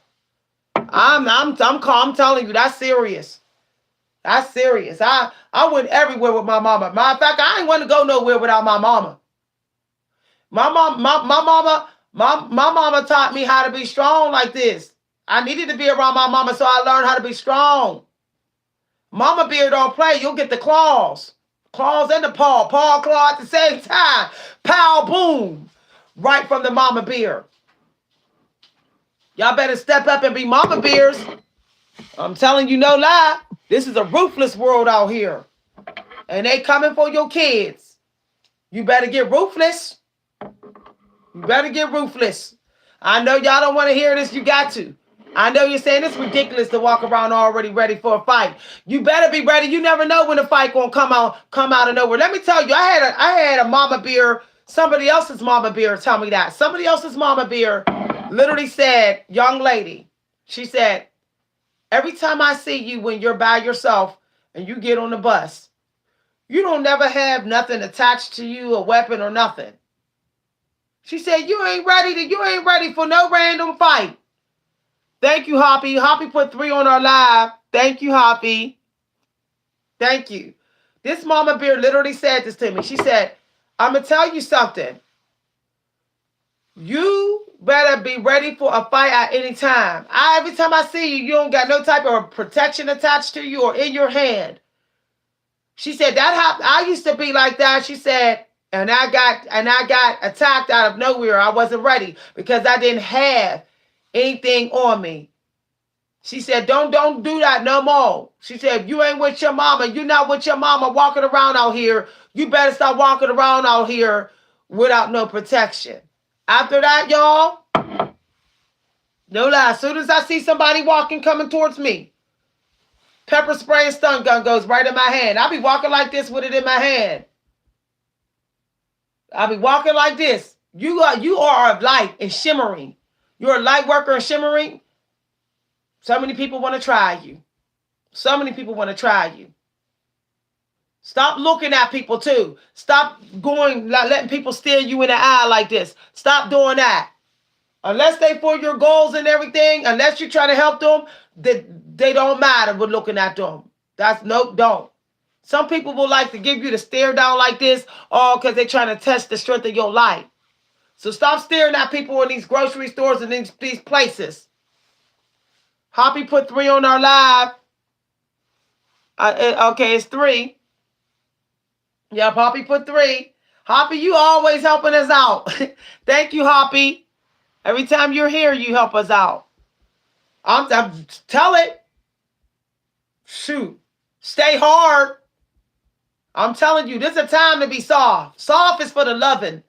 Soft is for the secret in your home. Soft is a secret thing. Soft is for being at home alone with your family and peace with your boo. That's when it's time to be soft. And the days of being soft out in the street is obsolete. It's risky. It's life-threatening. Stop leaving your house with a softness to you. You ain't got time for that. What you being soft for? Somebody might got tricks and take your softness for weakness. Leave your home hard. Leave the softness at home. And they staring at you to see if you soft. They trying to put pressure on your energy to see if it's hard. That's why they staring. Disarm them. Don't even give them look back. Let me tell you, when I went in Walmart yesterday, I was like this.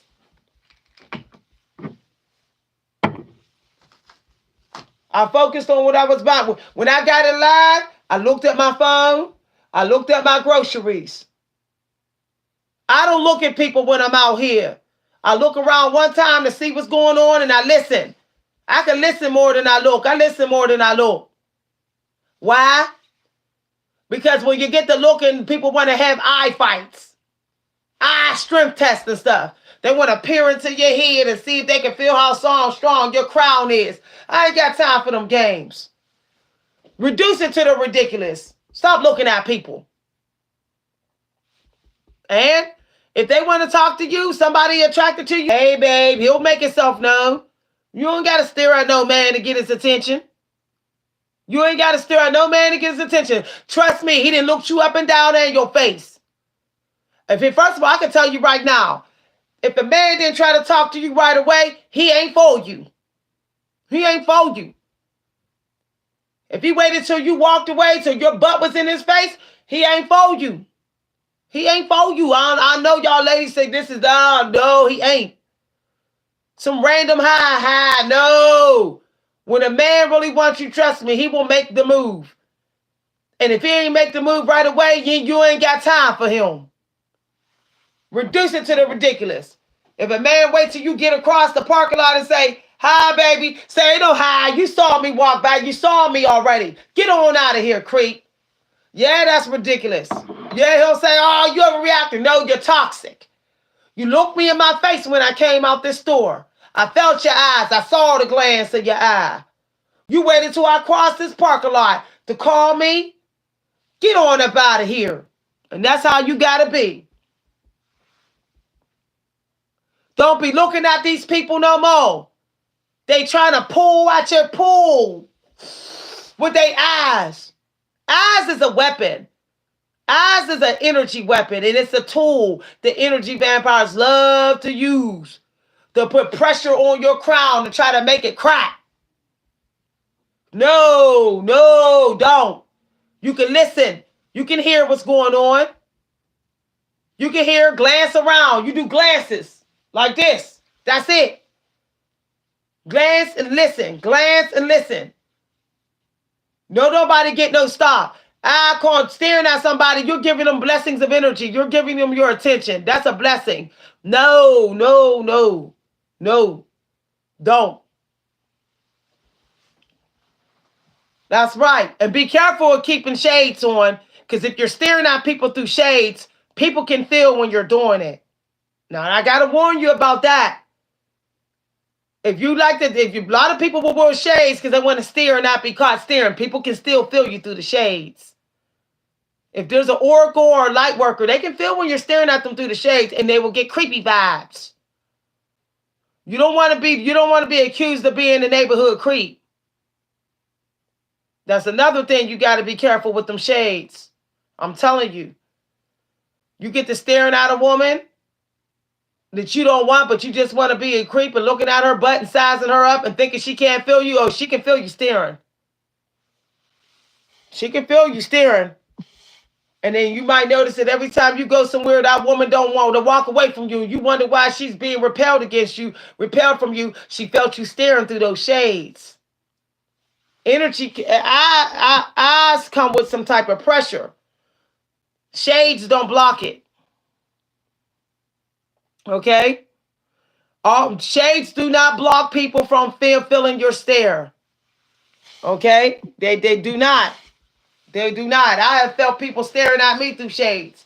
And and first of all, sometimes your head moves with your eyes and you don't know that you're doing it. You do like this.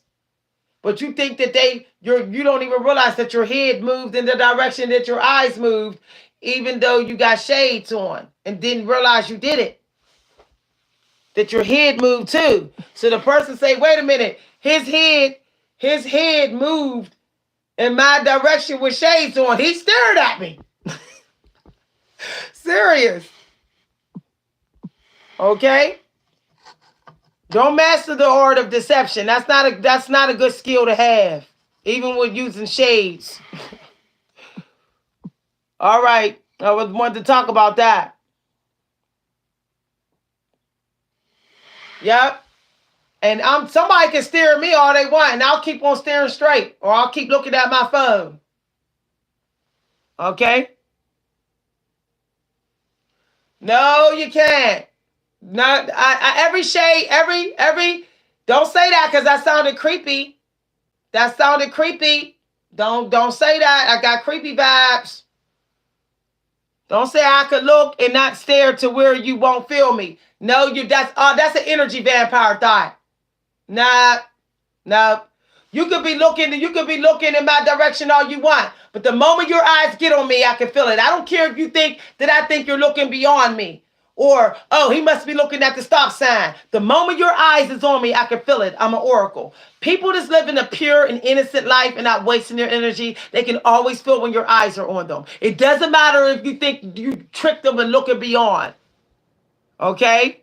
That I'm telling you no lie. Don't even, if you think you are, you're deceiving yourself.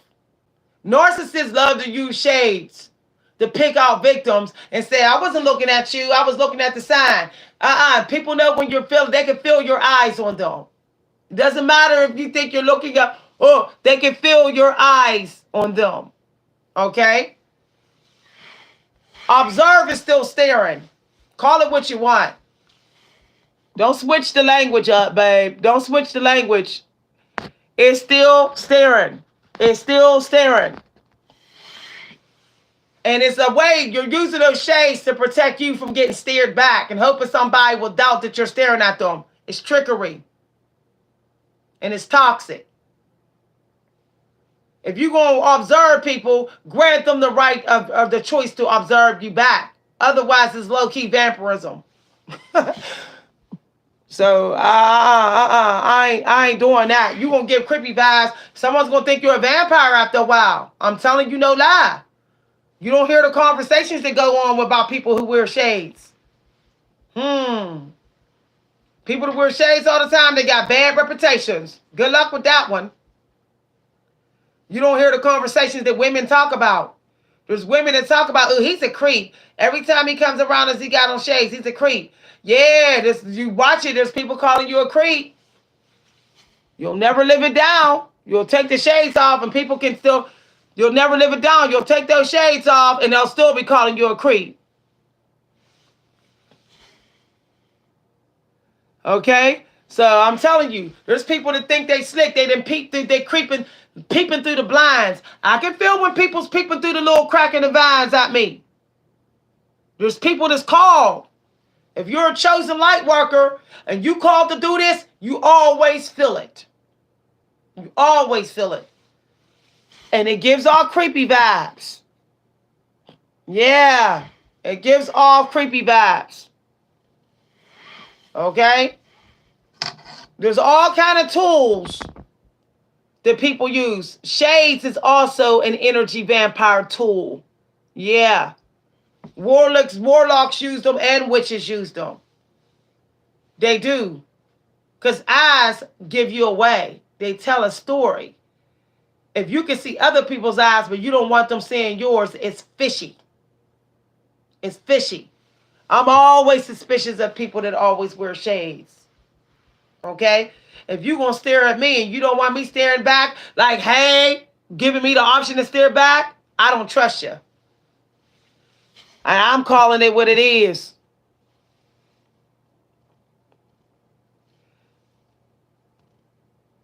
No, you don't got to wink. It's fishy. You're wearing shades all the time. It's fishy. You wearing shades when there's no sunshine? Fishy.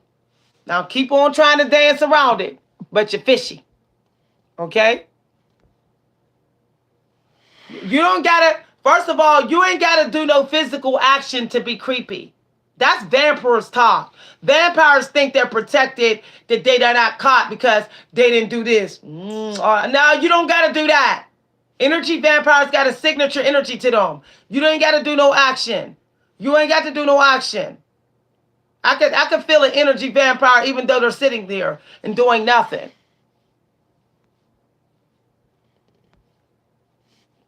I'm calling it what it is. And if you wear sunglasses all the time during the day, why would you wear sunglasses at night? It would block you from being able to see somebody clearly. Told you I'll catch you. Why would you wear sunglasses at night? Nobody would do that. You would not be able to steer nobody because you wouldn't see them clearly. Of course you're going to wear sunglasses all day. Told you I'll catch you. I be telling people, don't come with shenanigans in my life. Don't come with shenanigans in my life. You see how I blocked him? I blocked him. He was a vampire. He kept trying to dance around it. Just kept trying to dance around it. Oh, no. He was saying it's creepy if you suck your teeth and wink. No, it's creepy also. Keep on looking at people and moving your head around in shades all the time. It's creepy. Okay? I don't care. It's creepy. I wouldn't even let my daughter near nobody that I'm always seeing wearing shades all day. No matter what the lighting is like all day. I wouldn't let my daughter be around somebody like that. That's creepy vibes. Yeah, it's creepy vibes. He was trying to save his reputation in his life. Like, oh no, it's creepy, it's creepy. Wink. I stare in a way, I look in a way where they don't feel me staring because where I look, vampires always have an excuse. Always have tricks to think they throwing you off the set. You're not throwing nobody off the set if you're energy vampire. The ones that aren't wasting their semen and energy, they will always know you're an energy vampire. You're not hiding from us.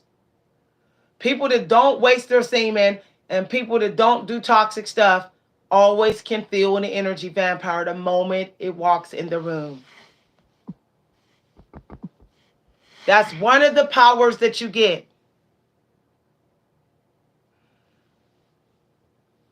And one of the powers that you get when you live a very pure and more innocent life and not wasting your semen and not being toxic and not having addictions and not in arguments and fights and just having a peaceful life, one of the powers you get is sensing an energy vampire as soon as it walks in the room. It doesn't have to talk. It doesn't have to do nothing. You are permitted to know what is very, very, very opposite of you, which is an energy vampire. It does not need to make itself physically known. But they like to believe that. They like to believe that their energy is hidden from us. They like to believe that. That's just the narcissism in them. Mm. Some of y'all probably didn't even know y'all had family members that was energy vampires until y'all got pure again. Some of y'all decided to quit having sex, quit, having fights and arguments, quit addictions. Some of y'all quit masturbation, then suddenly realize every people's energy in your family is toxic. And you're like, how come I didn't feel this before? Okay? Because you didn't feel it because you're not toxic any longer. You don't have negative energy anymore. You're not wasting your semen. That's why you feel it now. That's why you feel an energy vampire when it comes in the room. Yeah, when you live with energy vampires, it's now you can do it that way. You can move out, but you don't have to move out. You don't have to move out to know them. All you got to do is clean up your energy, clean up your life. When you clean up your life and live a separate life, even in the same home, and you're not wasting your semen, and you're not being toxic for yourself, and you're not dealing with addictions, you don't have to move out. You will know them even if you're in the same house as them. Okay? Some people say I moved out. That's because their energy became unfamiliar, so you automatically knew it because it was unfamiliar. But even if it's familiar, because you're living with it, you will still know that it's an energy vampire if you are living clean. If you are living clean. Okay? If you are living clean, following the Creator's laws and rules, you will always sense them even if you're living with them. So, if you really want to know who your enemies are, and it's really important for you to know, stop doing things that's not the Creator. Stop, and you will know who your enemies are. Now, you may find out that some of your enemies are people who you never thought was your enemies. I mean, you'll just be like, I, I thought this person loved me. It's not that you'll feel low vibration. You will also know that they're against you. See, can I tell you something? When you're not following the Creator's laws and rules, you will still feel like their energy is low. Okay? But you will not sense if they're an enemy. So just because you can feel their low vibration doesn't mean you're following the Creator's laws. When you truly follow the Creator's laws, you also sense if they're an enemy. You also sense if they're an energy vampire, not just the low vibration. When I remember when I wasn't following all the Creator's laws, like I was masturbating still, I was still wasting my semen, I was still going to bars, I was still drinking a lot, I was still engaging in toxic conversation and gossip and hanging out with toxic people and having them around me. I could still people's energy. I was able to still feel people's energy low, but I couldn't sense who my true worst enemies were. I couldn't sense who was really, really, really, really fake. Really, really, really against me the whole time. I couldn't sense it. The moment I said I'm gonna spend a whole year just getting rid of things that's not the Creator, not sleep, not wasting my semen. Thank you very much, Thoughtsby. Thank you, thank you. Thoughtsby put $2 on our live. Thank you, Thoughtsby. Thank you. Y'all, it was not easy. It's never easy following the rules of the Creator because there's just so many forces that's trying to teach you not to. Okay? All right.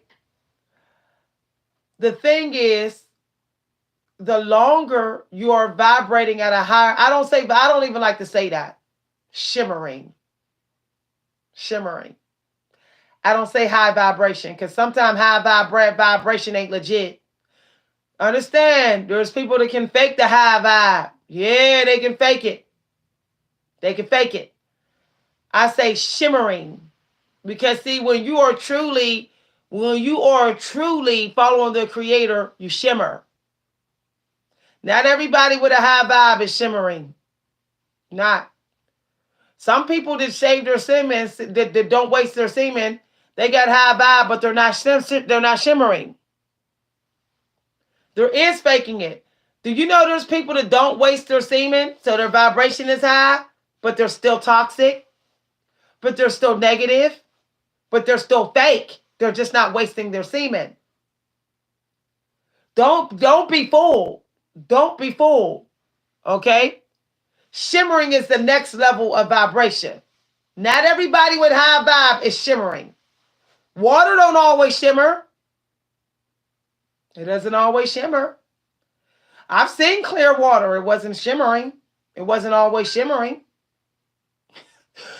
I'm teaching y'all some core spiritual lessons sometime. Okay? All right? This is not about having a gift. You will grant the gift. You will be given the gifts. And when you shimmer. When you shimmer.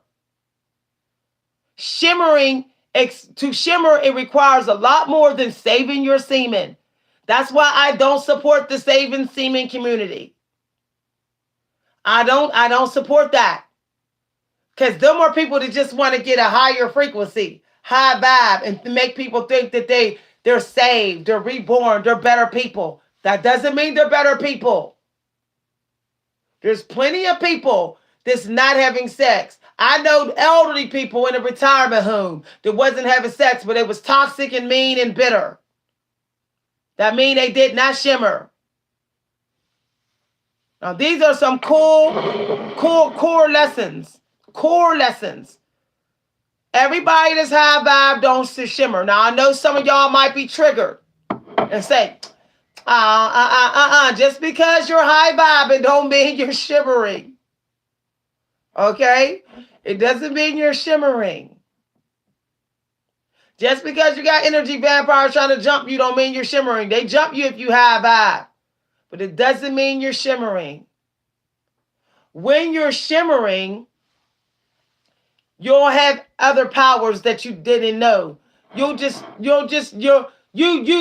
won't be like, oh, I didn't know this person wasn't my enemy. You'll know all your enemies. You'll know 100%. You don't even need no proof. You don't even need no evidence. You know who they are. Your intuition is extremely, extremely strong. It's the whole next level strength. Next level. You don't need proof and evidence. You don't need to go to trial. You don't need to have a conversation with the people. You'll know. Okay? Some of y'all probably got an enemy stashed away in your house right now, and you think that they're not your enemy. Yeah, exactly. People be faking a high vibe. Don't always trust people with high vibes. I'm sorry, I have to call it out. I have to call it out. Some people save their semen and then they walk around all excited, all powered up, all juiced up on energy drinks or energy juices or green tea, green smoothies, and you think they're high vibe. And you trust them because they're high vibe. But every high vibe doesn't mean it's of the angels. Okay? Doesn't mean it's angel high vibe. Angel high vibe always shimmers with it. And one way to know that you're shimmering with high vibe is that your whole life seems like that's right. Um, it's very important. Yeah, you can know somebody's energy, but I'm talking about knowing if they're an enemy.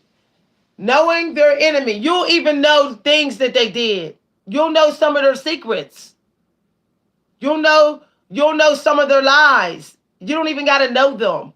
You'll get flashes and images of their life, things that they done wrong, the dirty things they did that they've been keeping secret. That kind of power will come to you. That's the shimmer. That's the shimmer. Everybody that got high vibe does not get the shimmer powers. Shimmer powers is next level. It's like when you hit the bonus round and a bonus round and a bonus, like in a casino game, or the bonus round in a video game. That's the shimmer. That's when the angels are touching you. The angels don't touch you all because you got high vibe. How, we just told you what it is. It's high vibe. Is high vibe in which your energy level feels like it's not on the ground. You're in flotation. You're in flotation. Okay? Basically your spirit has risen. But it doesn't mean that it's shimmering. Okay? Let's learn how to listen sometime. Let's learn how to listen sometime. The other gifts, we call them clairvoyance and clairaudience. But they are angel. Understand? Call them gifts if you want to, but what you become is an angel.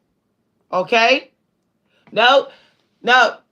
When you that's why I stop. I don't like to call them gifts. I only call them gifts because that's what y'all call them. But it's not that. It's you have been transformed into an angel in human skin. So of course you're going to get what they get. Okay? People like to call them gifts because they don't want to call that person an angel. You don't have to be in all soul form to be an angel. You can be an angel in human body. Okay? All right? This is not tomato. Okay? I don't do smart mouth statements. If you want blocked on my channel, say it again. I'm not playing anymore. No, they're not gifts. It is transformation. We have to start speaking accordingly. We like to say gifts, don't we? No. I have become who has it. I have become who has it. Okay? I have become who has it. Point blank period. Point blank period. We don't like to call people angels because we competing. We think that they're special. They are special. They're doing work you haven't done. They're not gifts. Stop calling them gifts because you don't want to call nobody an angel. Now you just refuse. You just avoided that, so you're blocked from my channel. If you would call somebody a poet and a singer, why won't you call somebody an angel if they done the work? Interesting. Interesting. It's funny that when we read poetry of a great poet, they say he's a great poet. But when we feel a shimmer, and we can feel the shimmer of the light from people, why don't we call them angels? God has never said, God has never said angels. It's just spirit. That's what we call them. It is not one with self. It is being the creator. You could be one with self and still be negative and toxic. One with your own negativity. Nope. See, everybody's trying to dance around what I said. You're not going to get abundance. You can dance around this. You can dance around the word angel in human skin all you want if it makes you feel safe and less insecure and you're less triggered. But the bottom line is that people who get abundance, who manifest money and have peace and quiet and all of that, and everything seems like it's in alignment, okay? It's because they are becoming like the creator. They are becoming angel beings just walking around in a flesh suit. That's it. Now, if you don't want to call them angel beings, you got a problem. Because God never said that an angel will only come in spirit form. God never said that. God has never said that. We always say that angels, God has never said that. That's right. If you want the shimmer, you got to do the hardest work. You know what your problem areas are. You know what they are. Celestial self is your angel self. Your metaphysical self starts to dominate. Guess what it does? Let me explain. Okay? Let me explain. Okay, I see some people like to hang out in the chat, and all they're doing is trying to just overteach me and teach on what I'm saying. Listen. I'm blocking people for not listening. I've done the work. So don't just keep on talking. It's time to listen. You want the shimmer, I'm going to tell you how to get it. Because I have it and I know y'all feel it. There's people on my channel to say, how come you're always glowing? How come it's shimmer? You won't have to do a bunch of detox and all that. You will always shimmer your glow because you're just shimmering all the time. You will always have a feeling of untouchableness, like your power cannot be beat. Like you will be like the angel of war, like you're not scared no more. You won't even fear death like that. Like you'll be like, I'm cool. Like death don't scare me no more. Like there's so many things, benefits to having the shimmer that you don't know until you have the shimmer for a while. Often you won't know these benefits until you have the shimmer for a while. Okay? Now the shimmer, you will never hear it taught like this on YouTube or anywhere. Because a lot of people just say high vibe, but we're talking about shimmer. Shimmer is what you really want. Okay? Shimmer makes you no longer care about judgment. You won't even care. You literally will not care. You can ask a woman out and won't even care if she say no. You will not care. You will be any way you want to be. You're meeting, talking the way you want to talk, saying whatever you want to say out your mouth. You will never have no fear of judgment. There is no judgment for you because you're being like the creator. Okay? I can't explain this any deeper than that. If you're still worried about what people think about you, if you're still worried about if someone's going to say you're cute, if you're still worried about if someone's going to like what you're doing, if you still you still, are not in full control of your life, if you're still dealing with addictions, if you're still masturbating, if you're still giving your semen to someone all because you're physically attracted to them, you don't have the shimmer. I'm sorry, and I'm not trying to hurt nobody. If you still like to just spend money and buy fancy things because it's fancy things because you just want to have it because you're attention seeking and low-key attention seeking and not admitting it, you don't have the shimmer. In order to have the shimmer, you literally have to detach from, I don't care about materialism. I don't even care. Sex is not even first on my list. Masturbation doesn't matter because it'll come when I'm ready to come, when it's supposed to come, and when the creator wants me to have sex with the love of my life, that's when it'll happen. You just always have the creator guide you. You always have the creator. That's when the shimmer gets strong. And that's when you actually fear for your life. You won't fear for your life, but you'll just know that your life is always in danger. Okay?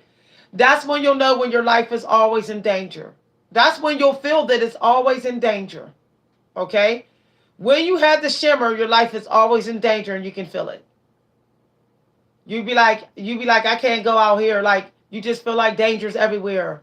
Danger's everywhere, even in your family. Like, you can feel that people's everywhere, people's trying to kill you. You know that they're killing you in their mind. And reason why you feel like that, because everybody wants to shimmer. It's like you just it's almost like you're walking around with the Sultan's gold. You're Aladdin.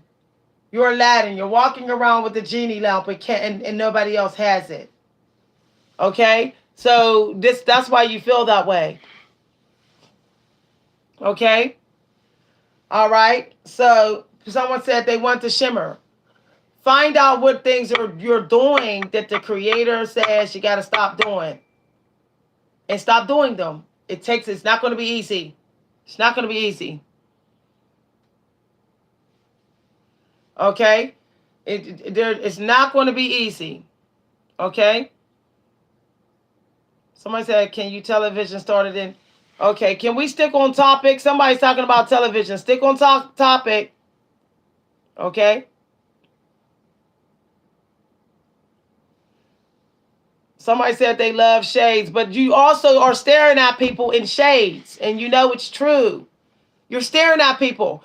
Don't call people a witch and warlock because somebody done called you one from staring at them through shades and thinking they couldn't see. Everybody I know that wear shades stare at people.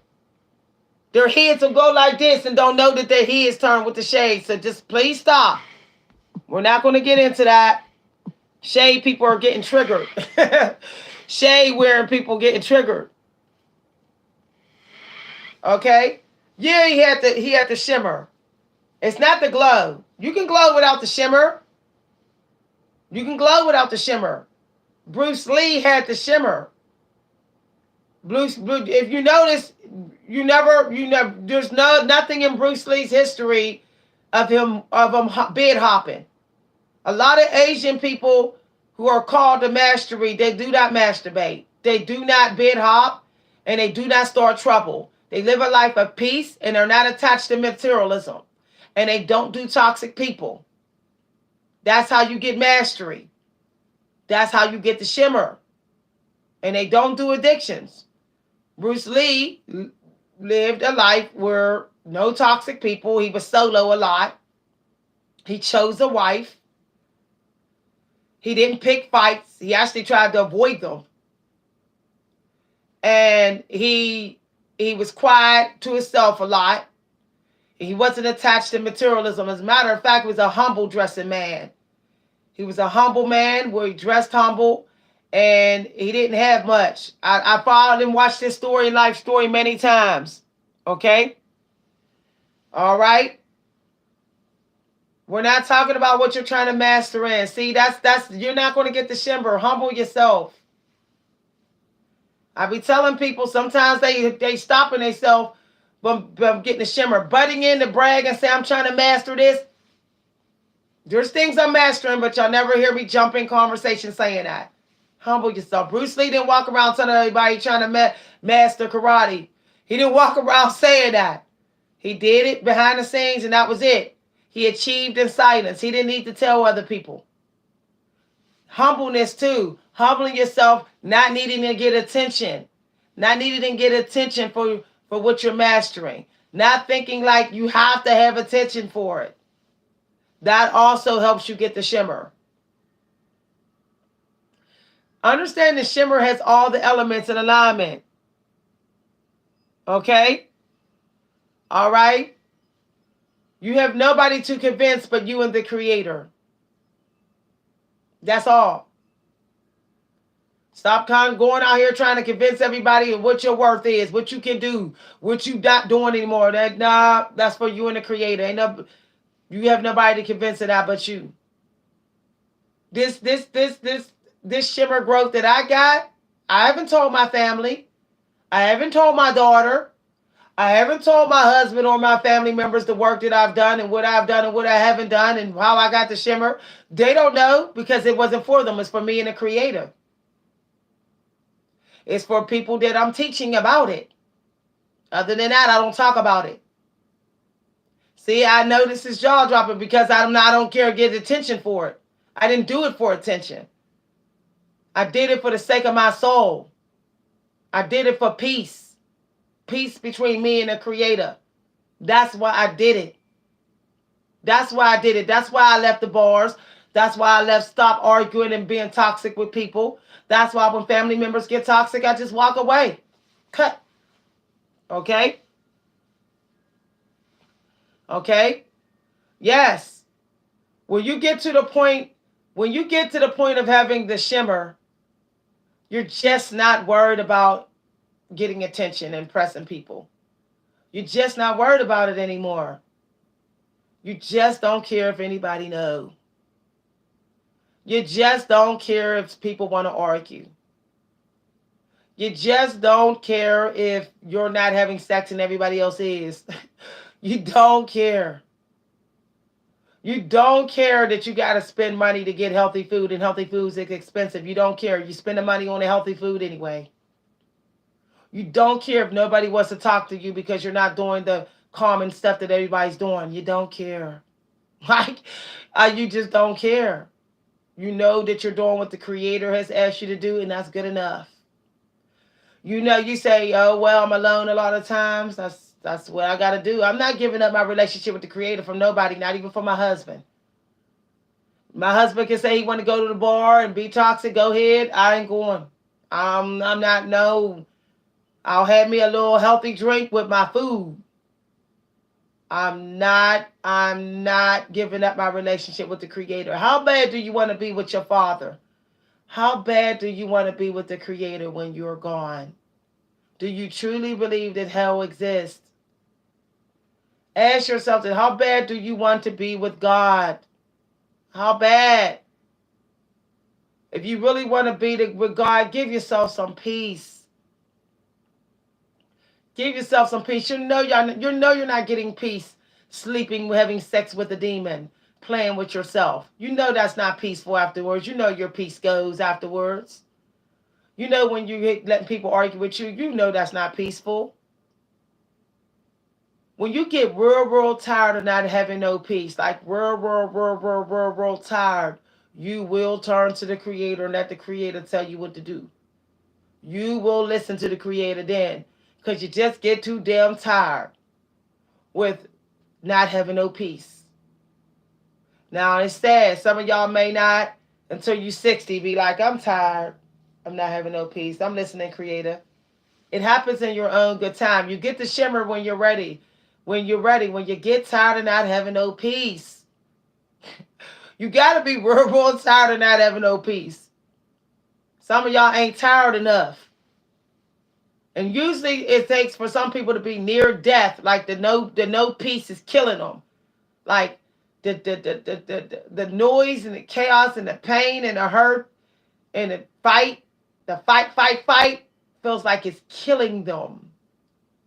And then that's when they start listening to the Creator. And then you just automatically get the shimmer.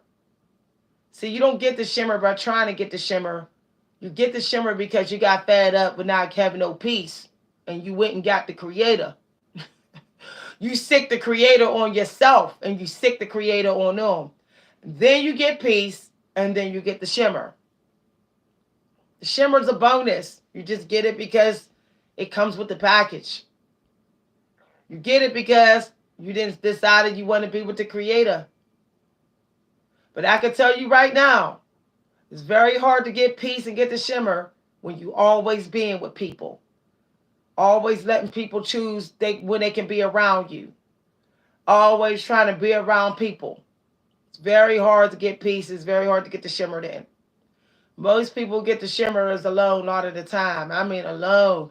Like they're not in the presence of people a lot.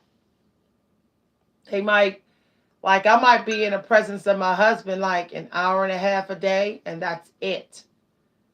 When I go out here around people, I avoid looking at people. I avoid engaging in conversations. I might say good morning, hi, bye, and I keep focusing on me because I already know everybody wants to take the shimmer down. Everybody wants to take your shimmer from you. Everybody wants to take your peace. Just 80% of the people wants to take your peace because a lot of people are broken. A lot of people are broken. They're not bad people. They're just broken people. A lot of people got some broken pieces that they dealing with. So when they feel your shimmer, they feel, how did you do it? How did you do it? And I've been having trouble doing it. You do it when you're ready. Don't try to rush getting the peace in the shimmer. You'll know when it's time. You'll know. You might feel so exhausted in your heart. Your heart just so exhausted that you're like, I quit. I just want peace. I'm going with the Creator. It's almost like you died alive. You know, like when a person dies physically because they get tired of the world and it's like, oh, I'm checking out, my soul leaving my body. I'm tired. You also die. You have many deaths. And one of the deaths that you have is the death of the person you were who wasn't listening to the creator. That person dies too. It's time to let that person die that doesn't listen to the Creator. Let them die. Stop fighting to keep them alive. Okay? Because you're worried about judgment of the world. You're worried about you're going to be alone. You're worried about that you're going to miss out. That your family's not going to be around anymore. That you're going to find out half the people are enemies and you have to get rid of them. So what? So what? Let that person die that keeps holding on to instant gratification and what's familiar but it's not good. Let that person die that's holding on to it. The Creator will take care of you. Trust me, the Creator will come through. The Creator will protect you. The Creator always provides. So you might have to cut back on shopping. You might have to take a smaller place. You might have to sell your car. You might have to go find a different job and job hop for a while. But at least you'll have your peace in the Creator. At least you'll still have your powers. At least you'll be able to get some sleep. At least you won't be self-destructing slowly but surely. There's massive benefits to come having a good relationship with the Creator. There's benefits to come. One of the benefits is that you'll be able to sit around and your mind will not have all that mess in it. You'll sit around and go, wow.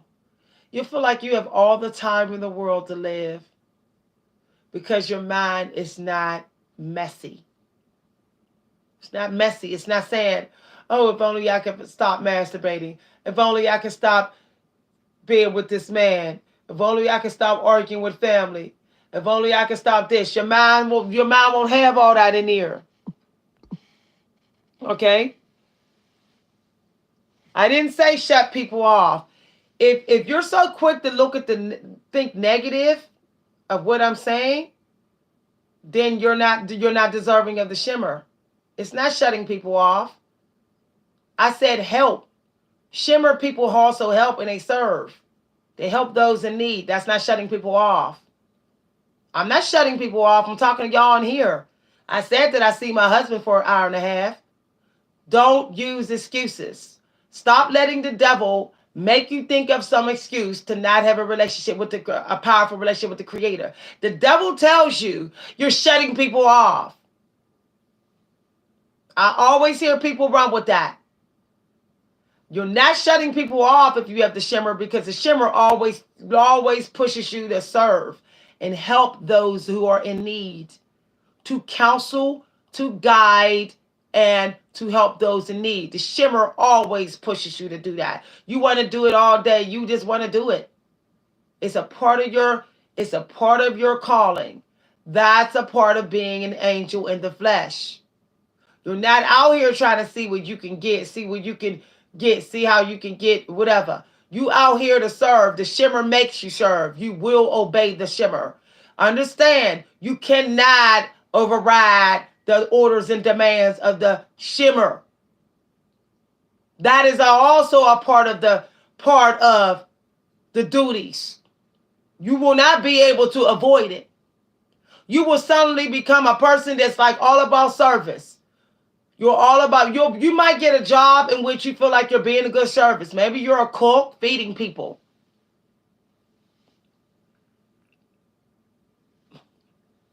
I did not see Doctor Sleep, and I don't. I protect my brain. I don't watch a lot of movies. Yes, you did think negative. What made you think that was shutting out?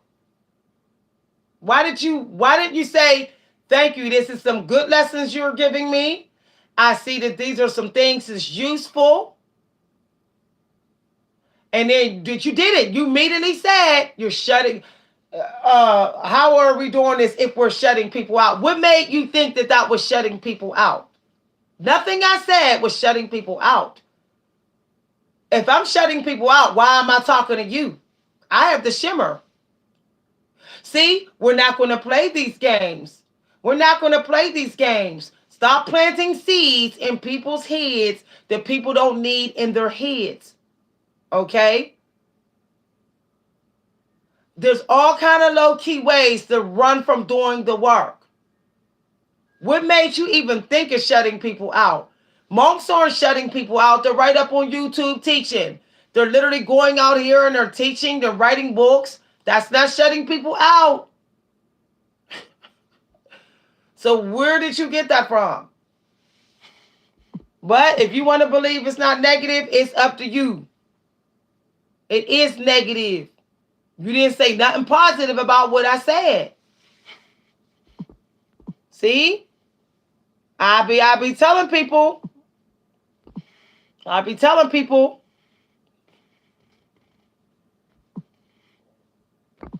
I didn't block a few people in the live because I see people just trying to hijack my live and being toxic. This happens always at the golden hour. It's almost 3 p.m. And that means a lot of people are looking for attention, attention seeking. Always around when the sun is high, 3 p.m., and my shimmer gets bright. There's people that want to bring my shimmer down, hijack my life, say something toxic, compete with me to see that make people think that they got the shimmer, their shimmer stronger than mine, or they're caught more than me. It always happens. I noticed this. I've been recognizing the time. It's always very close. It's always close to the golden hour peak.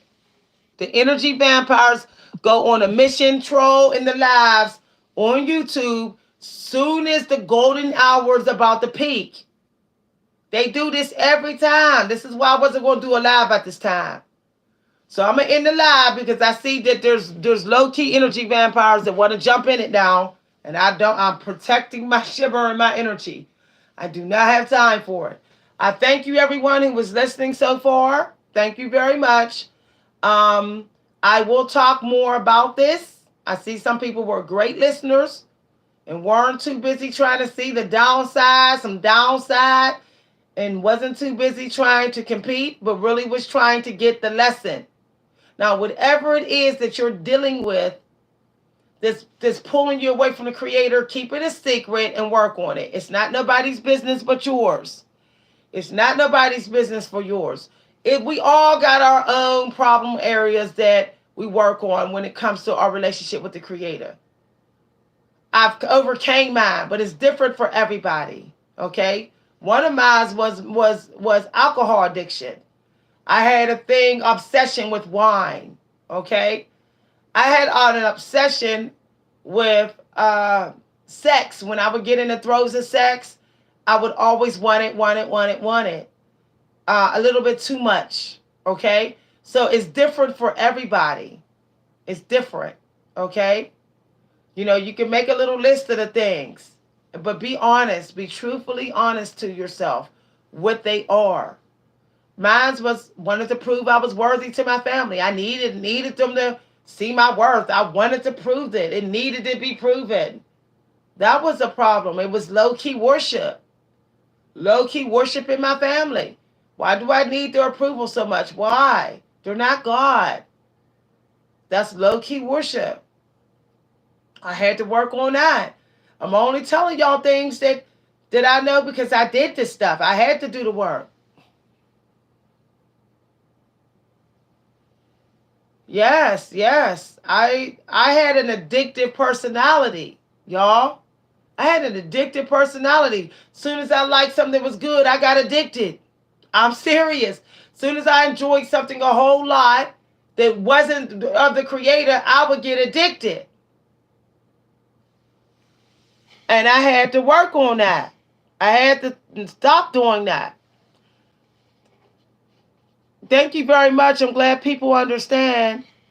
I will talk about my journey with alcoholism. I was I had it genetically, yes, inherit alcoholism, but I also used to use excuses as to why I should drink a lot. It was, oh, it tastes so good, I can drink as much as I want to. It was, oh, after the world don't care about me, drink. Oh, my baby died, drink. I used one reason after another, after a reason after another. I had to start coming up with reasons not to do it. Not to do it. Powerful reasons. And I had to visualize and focus on those reasons. I had to visualize that I wasn't drinking. What I started doing was I visualizing myself putting the bottle back before drinking it. Not drinking a lot of it. I had to visualize myself driving past a bar and not going in. I had to visualize myself literally saying, hey, I can have a half a glass. of red wine. I'm not drinking this wine to get drunk. I'm drinking it for health benefits. Just a little bit. I had to program my mind, reprogram. Alcoholism addictions have a lot to do with how your mind is programmed on how you think about it and how you think about your relationship with it. Reprogram your mind, reset your relationship with alcohol. You may never completely quit drinking, but you can get control over the relationship. Okay? You still get control of the relationship. You got to take back the power from the alcohol by simply saying, I I will use a little bit of you for health reasons, and that's it. I decide how much you're being me. Nothing I've been through, not what I've been through, not the way you taste, not the way you make me feel. I will decide.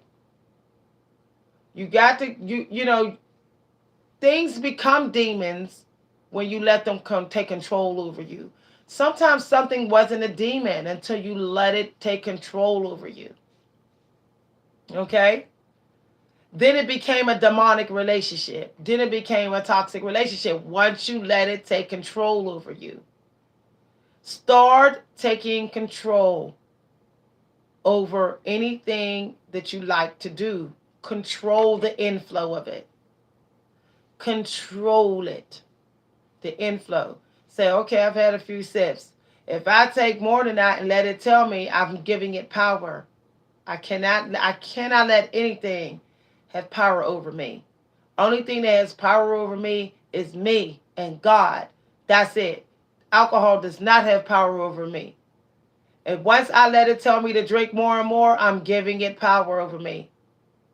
And I'm killing my growth. And I cannot do that. Don't sacrifice your growth for anyone, not even for alcohol addiction. Keep thinking about all the things that you stopped doing because you stopped alcohol addiction. Think about how hard you worked, how far you've come. Think about the growth. Focus on the growth that you've gotten. Make it matter. Make it matter a lot to you. That way you don't go back to addictions. You say, nah, I didn't put 3 years into my personal growth. I didn't come too far. I didn't come too far. I didn't come too far. I can't get set back now. And I can't. Holler at yourself if you got to. Scream yourself into its place. Scream yourself into discipline. Sometimes you got to have a showdown with yourself. I do. I do. I fight for me. Fight for you. Fight for the you that's growing. Fight for you. I fight for me. I be in here fighting. I be like, hell no. Hell no, no, no, no, no, no, no. I do it all the time. Every now and then, the demon try to come back. And I sit in here and I fight. And I say, okay, there's always a way to beat the demon. There's always the creator's way to beat the demon. All I got to do is ask for it, and the creator will tell me how. I don't have to keep on hollering at this demon and having a showdown. All I got to do is say, creator, show me how to beat this demon right now. Show me your way to beat this demon right now. You know how to do it. Show me. And the creator will show you. That's it. That's it. When the lust spirit creep up and want to try to get into my body, I say, God, show me the way. And I had a showdown. I had a showdown. And sometimes I got to just burn some sage to get it to back away. Like, back up. Sometimes I got to just go ahead and meditate. It's not easy keeping your shimmer or getting it. It requires constant work. Constant. But I'll tell you when it gets easy. You know when it gets easy? Serving. That's when it gets easy. It gets easy to beat addictions and keep your shimmer. And it gets easy to avoid toxic people and demons when you just want to serve like God would serve. When you just say, I just want to serve, that's it. I want to restore myself, power myself up, and serve and deliver. I want to. That's what I want to do. That's what I want to do. I want every way I can do it. How can I do it? When you have this mindset, serve, serve, serve. You might think that that's going to cost you your youth. No, actually, serving always gets you your youth. The Creator bless. Okay, so I'm back. My video froze, but I wanted to make sure y'all get this one powerful lesson that the angels want me to give you at the peak of the golden time. When you serve, and that's all you want to do is serve, you get the shimmer, provided that you're serving the way God would serve. You have committed your life to being a servicer of God. Okay? Um, if now some of us thought we were serving when you ran to help toxic people out, when you ran to have sex with an energy vampire, when you ran to spend money and just pass out money, that wasn't serving the Creator. See? Do you want to serve the Creator? Do you want to serve the Creator every day? Do you? Do you want to serve the Creator every day and all day? Do you want to? You will save yourself. You will get the shimmer. Because, see, when you're serving the Creator all day, understand this. When you're serving the Creator all day, it leaves no time for the demons to find you, to go after you. It leaves no time for the demons to tempt you. There is no time and room for it. See? You disarm it because you're serving. You serve and you beat food addiction. You serve and you're not thinking about the lust spirit. You serve, you're not chasing booty. You serve, you're not fighting with toxic people. You serve, you're not doing addictions. You serve, you're not hating yourself. It's hard to hate yourself when people love you because you're serving.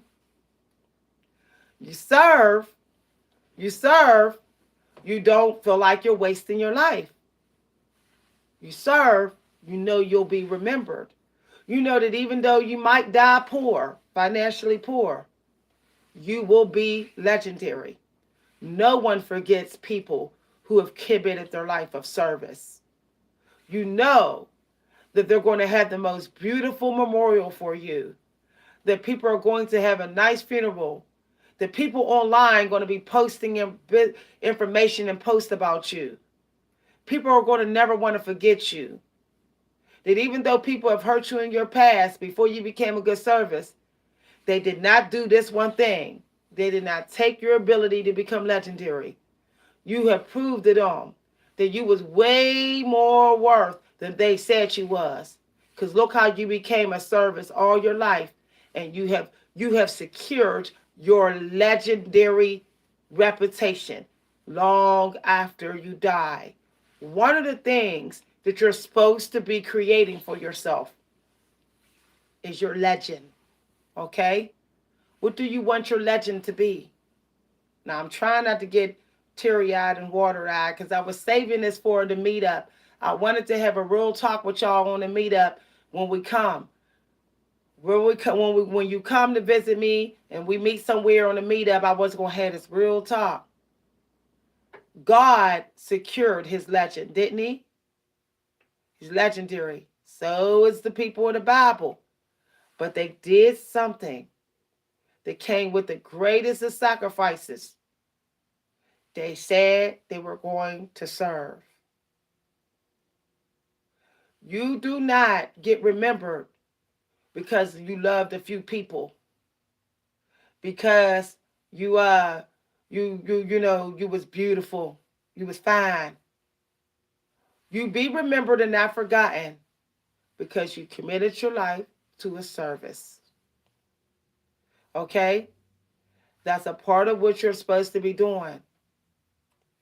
Me doing this YouTube channel is not about getting the bag. Yeah, the bag is nice. Yeah, it's nice. But the bag ain't even as big as other YouTubers who get the bag. And they don't even share some of the things I'm saying. They don't even know these things. Some of them don't know these things. And their bag is bigger. But why do I keep doing this? because this is saving me, not just saving other people. This is saving me too. This is securing my relationship with the Creator. It is saving me. It is giving me a place in heaven. Okay? I'm earning it. And not only am I earning my place in heaven, I'm earning my place in history and legend. If I die today, there's going to be a bunch of people on YouTube saying, I can't believe this. People are going to maybe share my videos, put posts up on Facebook, and even on Instagram, even on YouTube. There's people going to come out of nowhere that I didn't even never meet saying, wow, we lost Vic. Whoa. That's my legend. Okay? That's my history. Okay? People are going to say her poetry helped me. Her poetry taught me the meaning of life and problems of life and showed me how to heal, and her poetry was beautiful. That's my legend. That's why I like to write about people. I like to write poetry about people. Okay? This is what it's about. It's about people. It's about being a good service, but doing it the way the Creator wants you to do. You're not being a good service just sleeping somebody for sex. You're not. That's not helping them. That's not helping them having a side chick. You're not helping a side chick. You're keeping her being toxic or the side dude. You're not helping them. You're not helping neither of you. So I just wanted to share this last thing before I end this live. Now, one way to get into this, to get the shimmer, is making a cycle of delivering. You deliver, then you receive. You deliver, and you serve, and then you receive. You receive healing. You receive power over temptation. You receive clarity, wisdom, and you receive strength. Every single time you deliver the Creator's lessons and guidance. Every single time you be a good service as the Creator had, you receive abundance in all areas. You will even be smarter about your money, smarter about your love life, smarter about your body, smarter about your sexuality, smarter, wiser about all that. Making smarter decisions, finding it easier to make better decisions in the areas of your life. You will automatically be giving that type of power where you commit to being a good service.